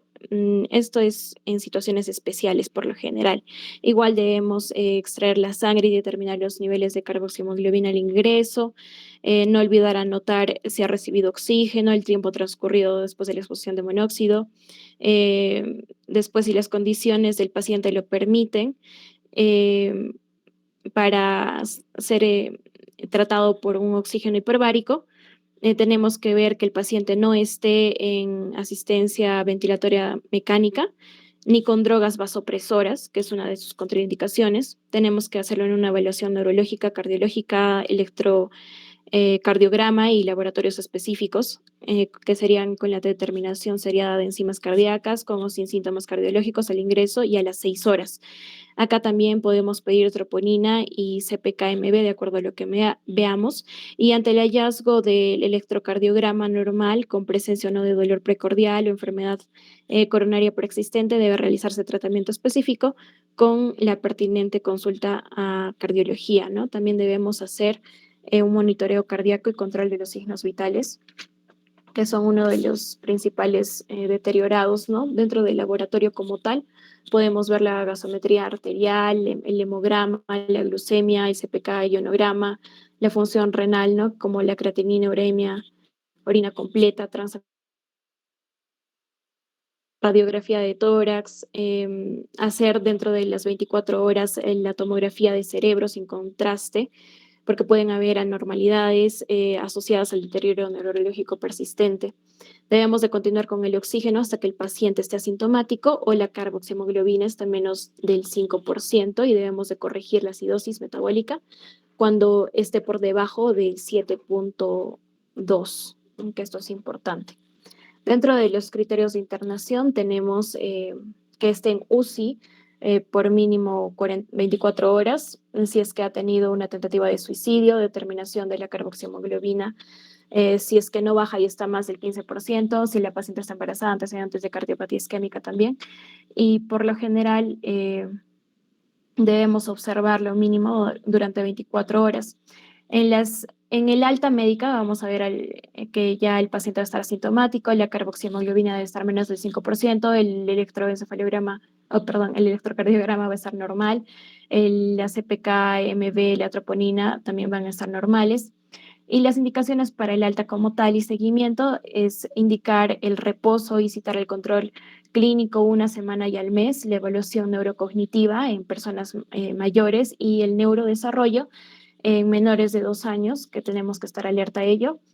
Debemos hacer una educación de exposición y síntomas principales al paciente y educación a síntomas de reingreso también, que todos los pacientes o las personas que hayan estado con él también vayan a consulta pese a que sean sintomáticas y no hacer viajes en avión hasta su siguiente consulta y hasta que el médico lo autorice, ¿no? Dentro de los criterios de tratamiento con oxígeno normovárico, como vimos, están indicados para cada paciente que esté expuesto a monóxido, que no cumpla criterios para el oxígeno hiperbárico, y debemos continuar hasta la recuperación clínica y normalización de la carboxiemoglobina. Y dentro de los criterios de tratamiento con oxígeno hiperbárico, este básicamente va a ser en administrar o va a consistir en administrar oxígeno a presiones mayores que las atmosféricas, que son de 2,2 a 2,5 veces más, para lograr un FiO2 mayor a 1. Este va a cortar el tiempo de mejoría de los síntomas, la incidencia de mortalidad y va a disminuir los hallazgos de síndrome neurológico tardío. Es por eso que su empleo, que por lo general son sesiones de 1 hora, a una presión de 2 a 3 atmósferas, va a estar indicado cuando la carboxiemoglobina sea mayor del 20 al 40%. Si son niños o gestantes, va a ser mayor del 10%. Si hay un estado comatoso, si hay síntomas cardíacos como isquemia o arritmias, o neurológicos como son convulsiones o alteraciones neurológicas, acidosis metabólica, que es un factor de mal pronóstico, pacientes con historia de enfermedad cardíaca isquémica y carboxiemoglobina mayor del 15%. Si es que está embarazada, debido a que el feto va a tener una presión parcial arterial de oxígeno inferior y los valores de monóxido van a ser de 10 al 15% mayores que en el adulto, y esto va a causar una muerte fetal o malformación. También si es que hay un efecto rebote de síntomas tras la aplicación de oxígeno y si los síntomas persistentes van a persistir después de 4 a 6 horas de administración del oxígeno normovárico. Básicamente se recomienda que se administre desde un inicio temprano, en periodo agudo de la intoxicación, o sea, las primeras 6 horas, y si la pérdida de conciencia persiste posterior a la terapia, debe repetirse en 6 horas más u 8 horas. Dentro de los efectos adversos de este oxígeno normovárico por barotrauma, tenemos el afectado que es el oído medio, donde puede verse un hemotímpano también en los senos y pulmón. Ahora va a estar contraindicado cuando haya la imposibilidad de traslado seguro, cuando haya inestabilidad hemodinámica o neurológica no controlados en centros o centros que no estén equipados para resolver dichas complicaciones. Ahora pasamos a esofagitis por cáusticos.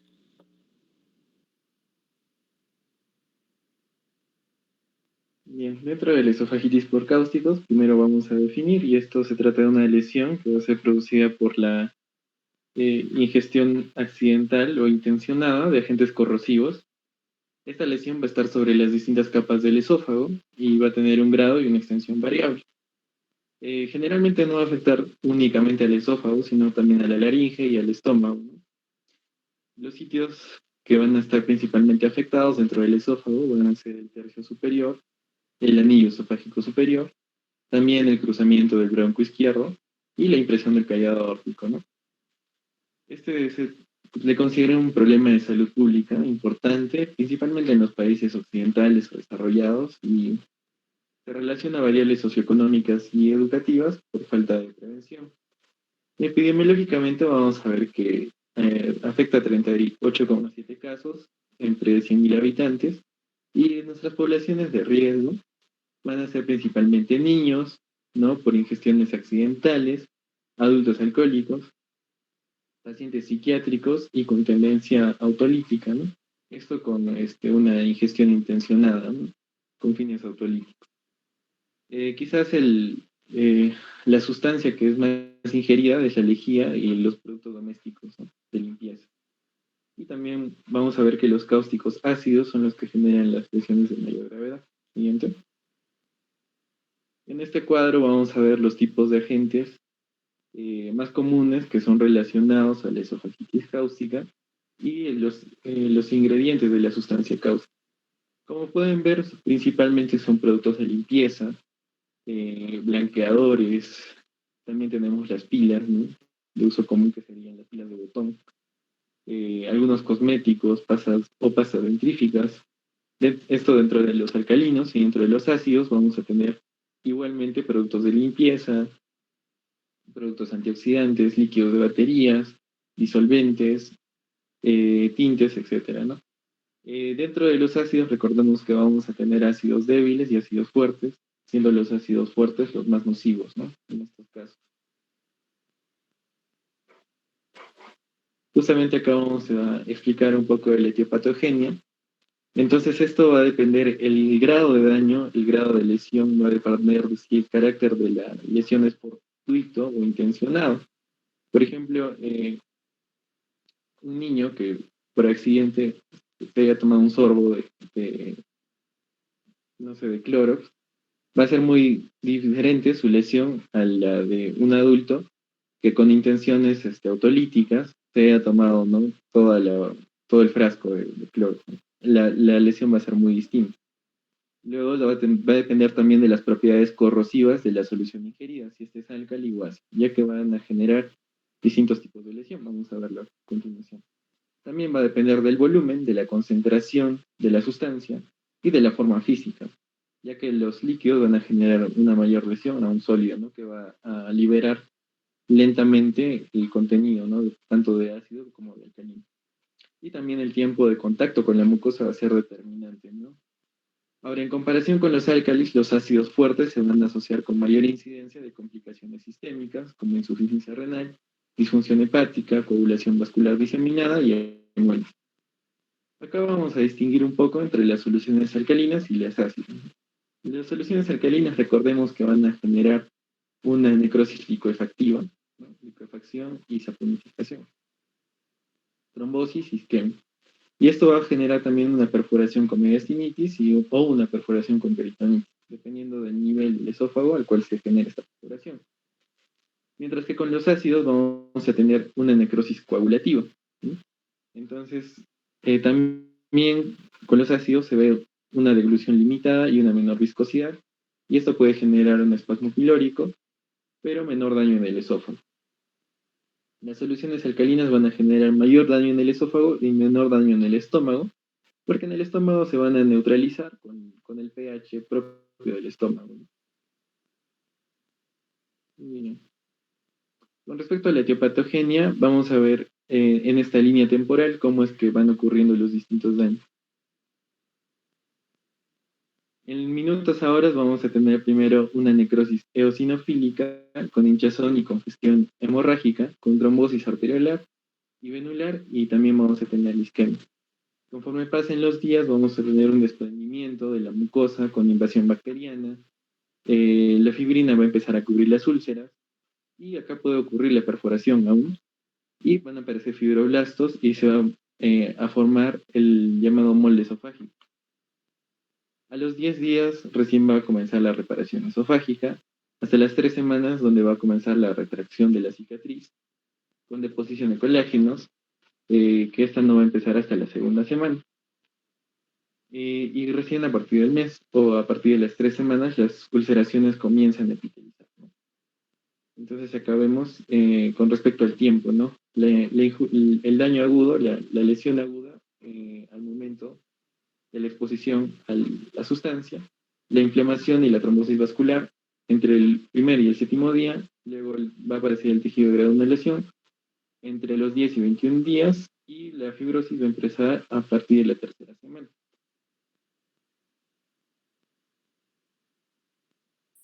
Las lesiones las vamos a clasificar de acuerdo a la clasificación de Sarga que vemos aquí en este cuadro, que lo clasifica en un grado 0, grado 1, grado 2, 2A, 2B, 3A y 3B. En grado 0 vamos a tener que la mucosa se ve normal. Esta es una clasificación endoscópica, ¿no? Recordemos. El grado 1 va a ser que la mucosa se ve edematosa, con hiperemia. En el grado 2 vamos a ver que hay fiabilidad, hemorragias, erosiones, puede haber ampollas, membranas y ulceraciones superficiales. Esto lo podemos dividir en el 2A y en el 2B, ¿no? En el 2A, donde no hay úlceras focales o circunferenciales profundas, y en el 2B, donde sí tenemos úlceras focales profundas o circunferenciales. Y en el grado 3, donde vamos a tener áreas de ulceración múltiple, ¿no? O de decoloración entre grises a negruzcas que sugieren necrosis, ¿no? Estas coloraciones. En el grado 3A vamos a tener áreas focales de necrosis, y en el grado 3B áreas extensas de necrosis. En grado 4 sería ya una perforación del esófago con neumomediastino o con neumoperitoneo. Entonces, las lesiones de primer grado vamos a tener edema, eritema de la mucosa. Las lesiones de segundo grado, que ya van a afectar la submucosa y la muscular, van a ser profundas, exudativas, y a partir de este segundo grado es donde se produce estenosis posteriormente, en el momento de la cicatrización. Y las lesiones de tercer grado, donde hay afectación transmural y perforación. Manifestaciones clínicas las podemos dividir en precoces y tardías. Y también de acuerdo a al lugar de estas manifestaciones, que serían las orofaringeas, laringeas, esofágicas y las manifestaciones más graves. Dentro de las precoces, tenemos que recordar que estas no siempre se van a correlacionar con la gravedad de las lesiones. Las lesiones pueden ser relativamente graves y el paciente no lo va a manifestar siempre a ese nivel de gravedad que se esperaría, ¿no? Entonces vamos a tener lesiones en los labios, el paladar, la orofaringe, ¿no? Es decir, todo el trayecto que ha recorrido el agente causa, ¿no? Vamos a tener edema, inflamación de la orofaringe con cialorrea, dificultosa deglución de secreciones, estridor, ronquera, disfonía, dolor orofaringeo, retroesternal o epigástrico, también orinofagia, náuseas, vómitos, hematemesis, dolor persistente con o sin irradiación a la espalda. Nos va a sugerir que hay una perforación. Y en casos más graves vamos a tener signos de peritonitis y de shock. Las manifestaciones tardías van a ser la estenosis esofágica, que va a aparecer entre las 2 a 3 semanas como resultado de cicatrización. Y después se ha visto que en estos pacientes hay un riesgo incrementado de carcinoma escamoso. El riesgo de cáncer de esófago en estos pacientes aumenta entre 1000 a 3000 veces con respecto a lo normal. También vamos a tener disfagia, colagenización del esófago y la estenosis central. Esto a nivel gástrico, ¿no?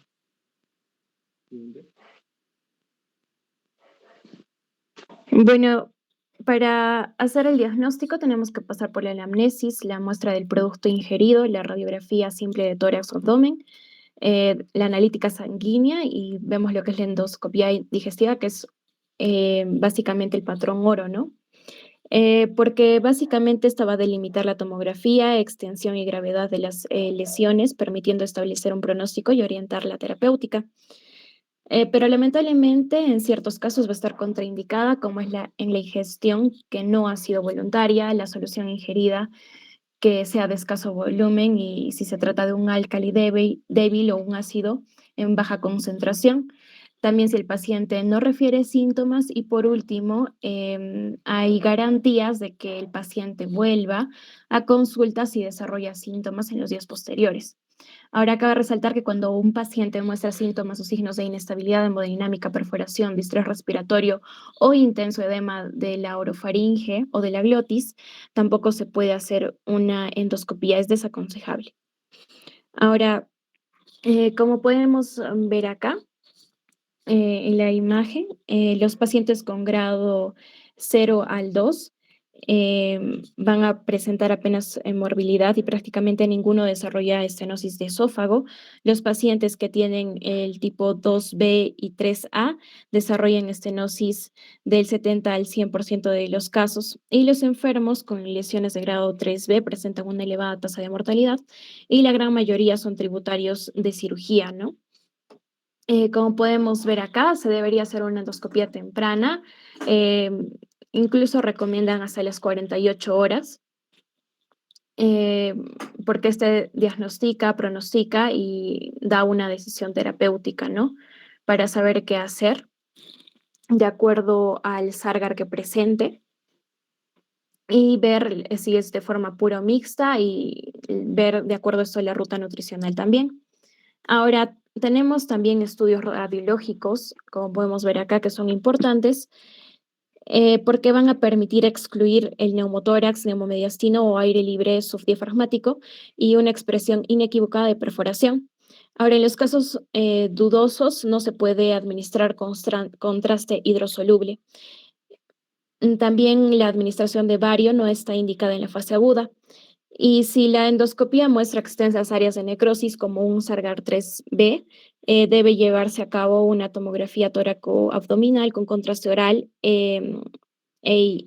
intravenoso para detectar precozmente la aparición de perforación o de complicaciones mediastínicas graves que requerirían actuación quirúrgica. Ahora también debemos de tener en cuenta que un engrosamiento de la pared esofágica superior a 9 milímetros está correlacionada con un mayor riesgo para el desarrollo de estenosis. Ahora, en esta imagen vamos a poder ver la correlación de los hallazgos en la tomografía con el desarrollo de la estenosis esofágica y gástrica en pacientes con ingesta autolítica de cáustico.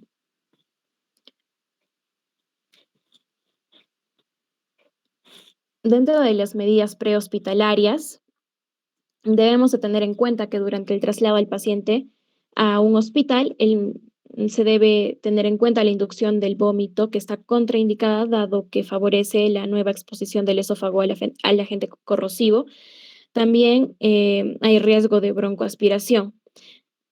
Como segundo punto sería el beneficio potencial de la administración de agentes neutralizantes como agua, leche o bicarbonato, pero esto aún es controvertido, ¿no?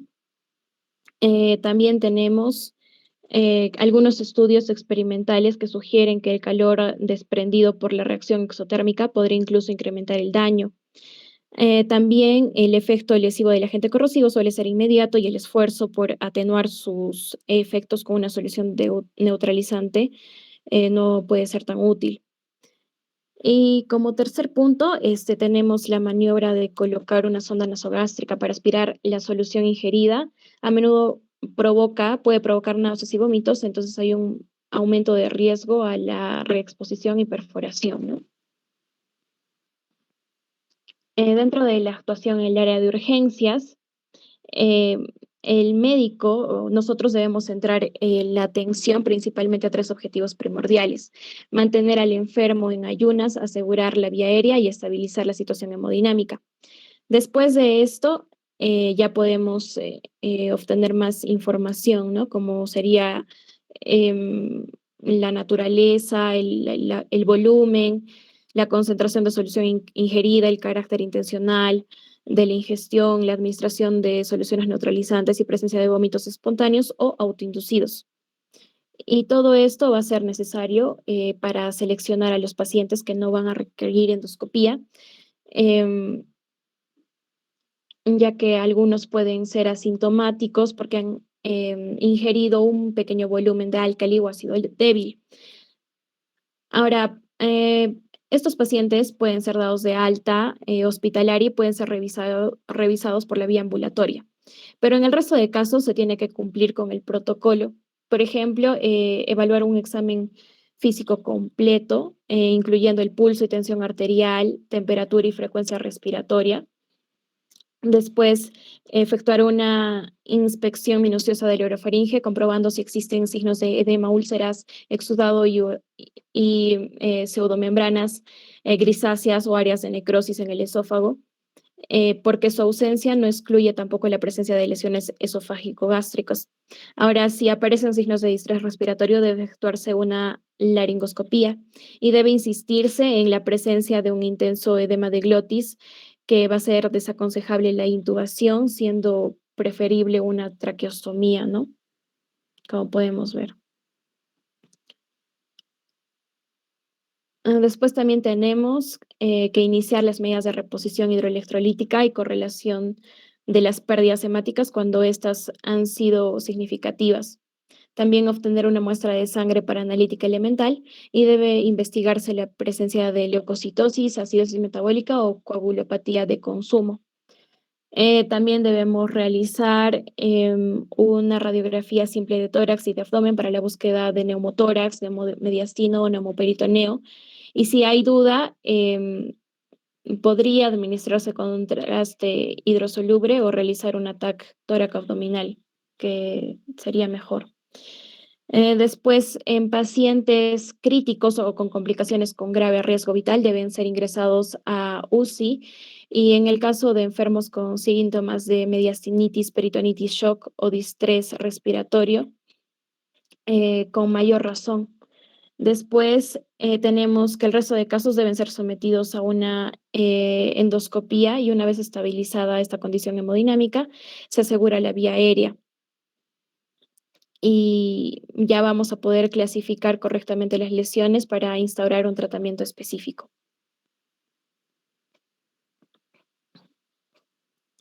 Dentro del tratamiento médico, vamos a ver que los pacientes con un grado 0 no van a precisar medidas especiales, salvo aquellos con tentativas suicidas que requieran una evaluación psiquiátrica.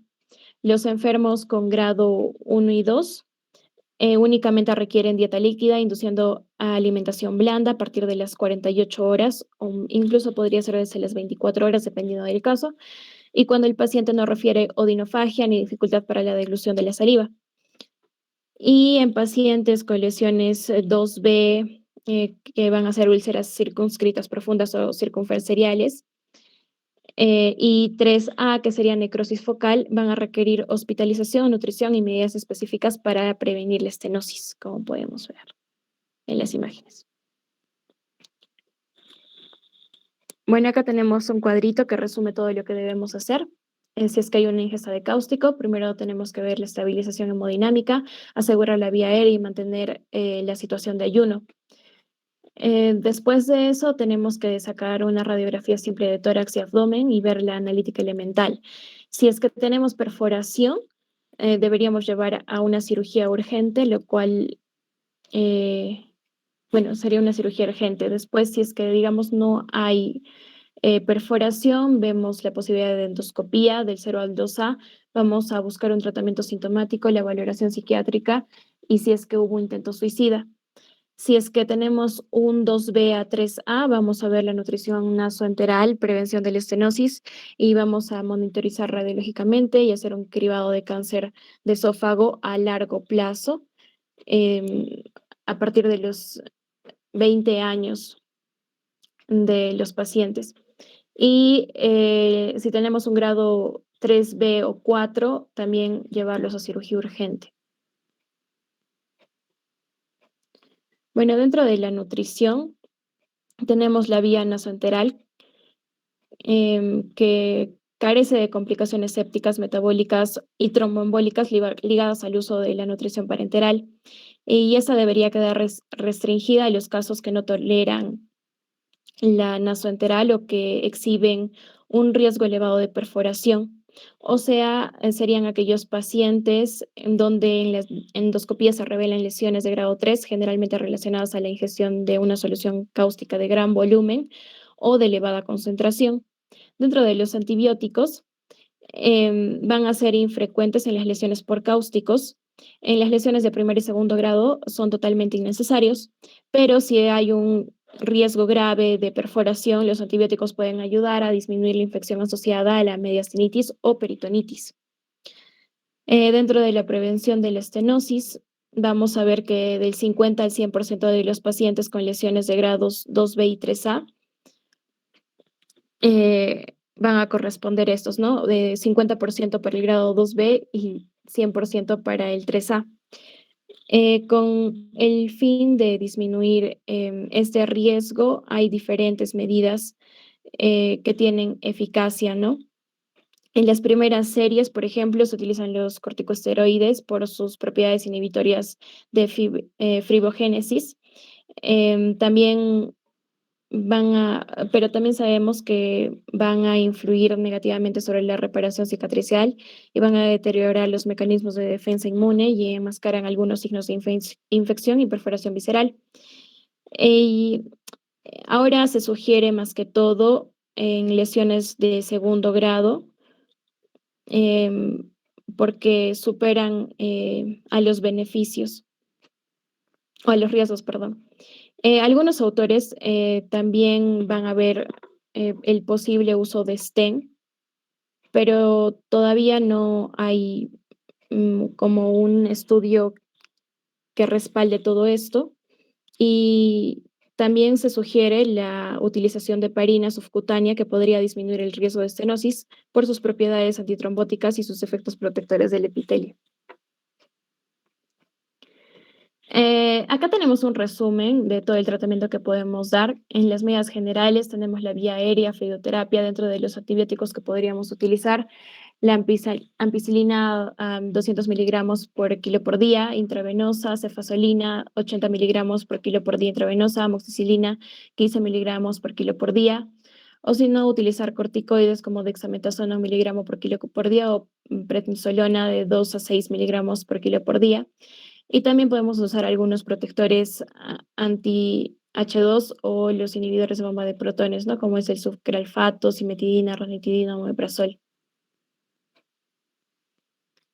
Acá también tenemos otro cuadro que nos muestra la ingesta de cáustico, donde se podrían dar estos antibióticos dexametasona, prednisolona, ampicilina.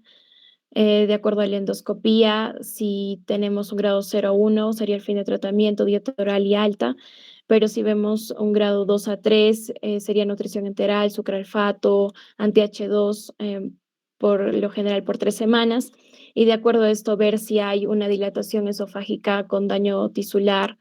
Si va a estar normal, podemos decir que la estenosis es mínima, pero si hay una buena estenosis debemos hacer una dilatación quirúrgica. Dentro de la cirugía de emergencia no está indicada de forma generalizada en los pacientes con lesiones de grado 3, ya que no puede existir necrosis transmural y el riesgo de complicaciones y mortalidad es elevada. En los pacientes con graves complicaciones del tracto respiratorio, perforación, hemorragia masiva o extensa, esofagitis necrotizante, en todos estos pacientes la cirugía sí representaría una alternativa para rescatarlos de un mal pronóstico. Ahora, la técnica de elección es la gastrectomía total con esofagectomía subtotal mediante un stripping que va a ser a través de un doble abordaje cervical y abdominal transdiafragmático, como podemos ver acá. Y ya se hace un cierre de muñón duodenal, yeyonostomía de alimentación y drenajes supramesocólicos y mediastínicos. Y esta técnica, por lo general, da buenos resultados en términos de eficacia y seguridad. Ahora, el tratamiento para las secuelas tardías, tenemos las lesiones de grado 2B y 3 que deben ser vigilados para detectar y tratar la estenosis retráctiles. Un estudio varitado puede realizarse 2 semanas después del alta hospitalaria con estudios secuenciales de aproximadamente 15 a 20 días durante las primeras 8 semanas, y la identificación de un área estenótica puede ser tratada de forma alternativa con dilataciones anterógradas o mediante implantación de un stent.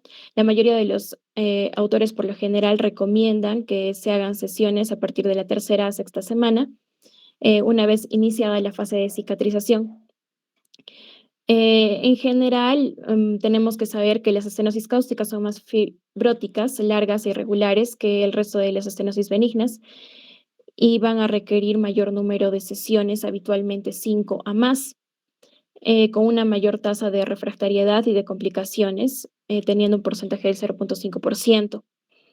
Si hay un empleo temporal de stent autoexpandible, se va a obtener una elevada tasa de éxito terapéutico de estas estenosis refractarias.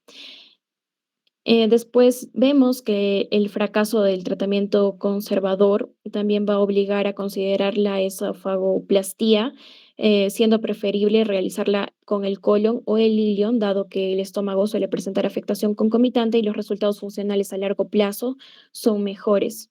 Y un cribado para la prevención de cáncer va a ser obligatorio, como decíamos antes, cumplidos los 20 años.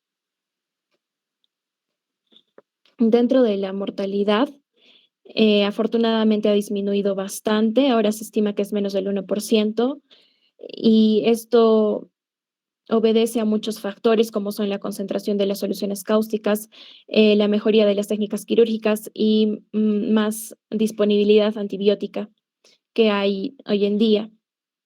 También esto ha sido gracias a las técnicas de nutrición artificial que hay, y la mayoría de los fallecimientos sobrevienen como consecuencia a mediastinitis o peritonitis en pacientes con lesiones de tercer grado, ¿no? Por lo general, perforaciones.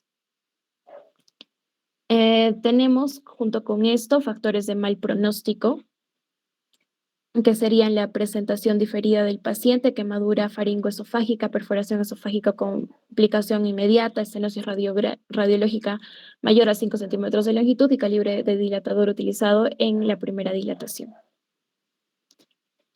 Entonces, como conclusión, podríamos decir que el tratamiento no puede ser improvisado para cada paciente y se hace necesaria una guía consensuada por los especialistas necesarios para el manejo interdisciplinar de las personas que tengan esta ingesta por cáusticos. Eso sería todo, doctor. Muchas gracias. Bien, me parece que han hecho una buena revisión. Solamente para mencionar, en la intoxicación de benzodiazepinas, eso es lo que van a ver muy frecuentemente. No va a las personas que quieren suicidarse, no van a conseguir mucho el objetivo, a pesar que hacen ya con dosis altas depresiones respiratorias. Como ya saben, el tratamiento es flumazenil. A veces no se encuentra en el mercado, pero sí hay en los hospitales, ¿no? En el tema de cocaína, muchos de los jóvenes, y sobre todo en Cusco, que van a ver ahí muchas intoxicaciones por cocaína, ya hacen infartos cerebrales, hemorragia cerebral, que hemos visto frecuentemente, y infarto a miocardio. También el tratamiento de sostén, hacen hipertensión, se puede dar la fentolamina. Al respecto del alcohol metílico, que es una intoxicación importante, que hacen problemas de visiones borrosas. Y eso nos indica que ya hay un compromiso neurológico y también hacen hemoglobinuria. Y estos pacientes tienen que ingresar a diálisis precoz. La mortalidad se ha incrementado en estos pacientes si no se hace el tratamiento precoz. Bien, como hemos visto también en la intoxicación de carbono, acuérdense de la discoteca en la discoteca que es en Plaza, ¿cómo se llama? En Lima, no me acuerdo bien, pasaron muchos pacientes y no le han intervenido precozmente. El tratamiento es oxígeno, tratamiento de intubación y oxígeno. Y en los pacientes que están en ventilación mecánica difícilmente se van a meter a cámara hiperbárica, no ingresan, ¿no? Tendrían que estar ya un poco conscientes. Bien, ya bien descrito lo que ha comentado el tema de intoxicación por cáusticos, ¿no? Esofagitis cáusticas. Fatalmente estos pacientes tienen unas complicaciones tardías que se ven ahí en el servicio de gastroenterología, estenosis, y tienen que hacer dilatación por fases.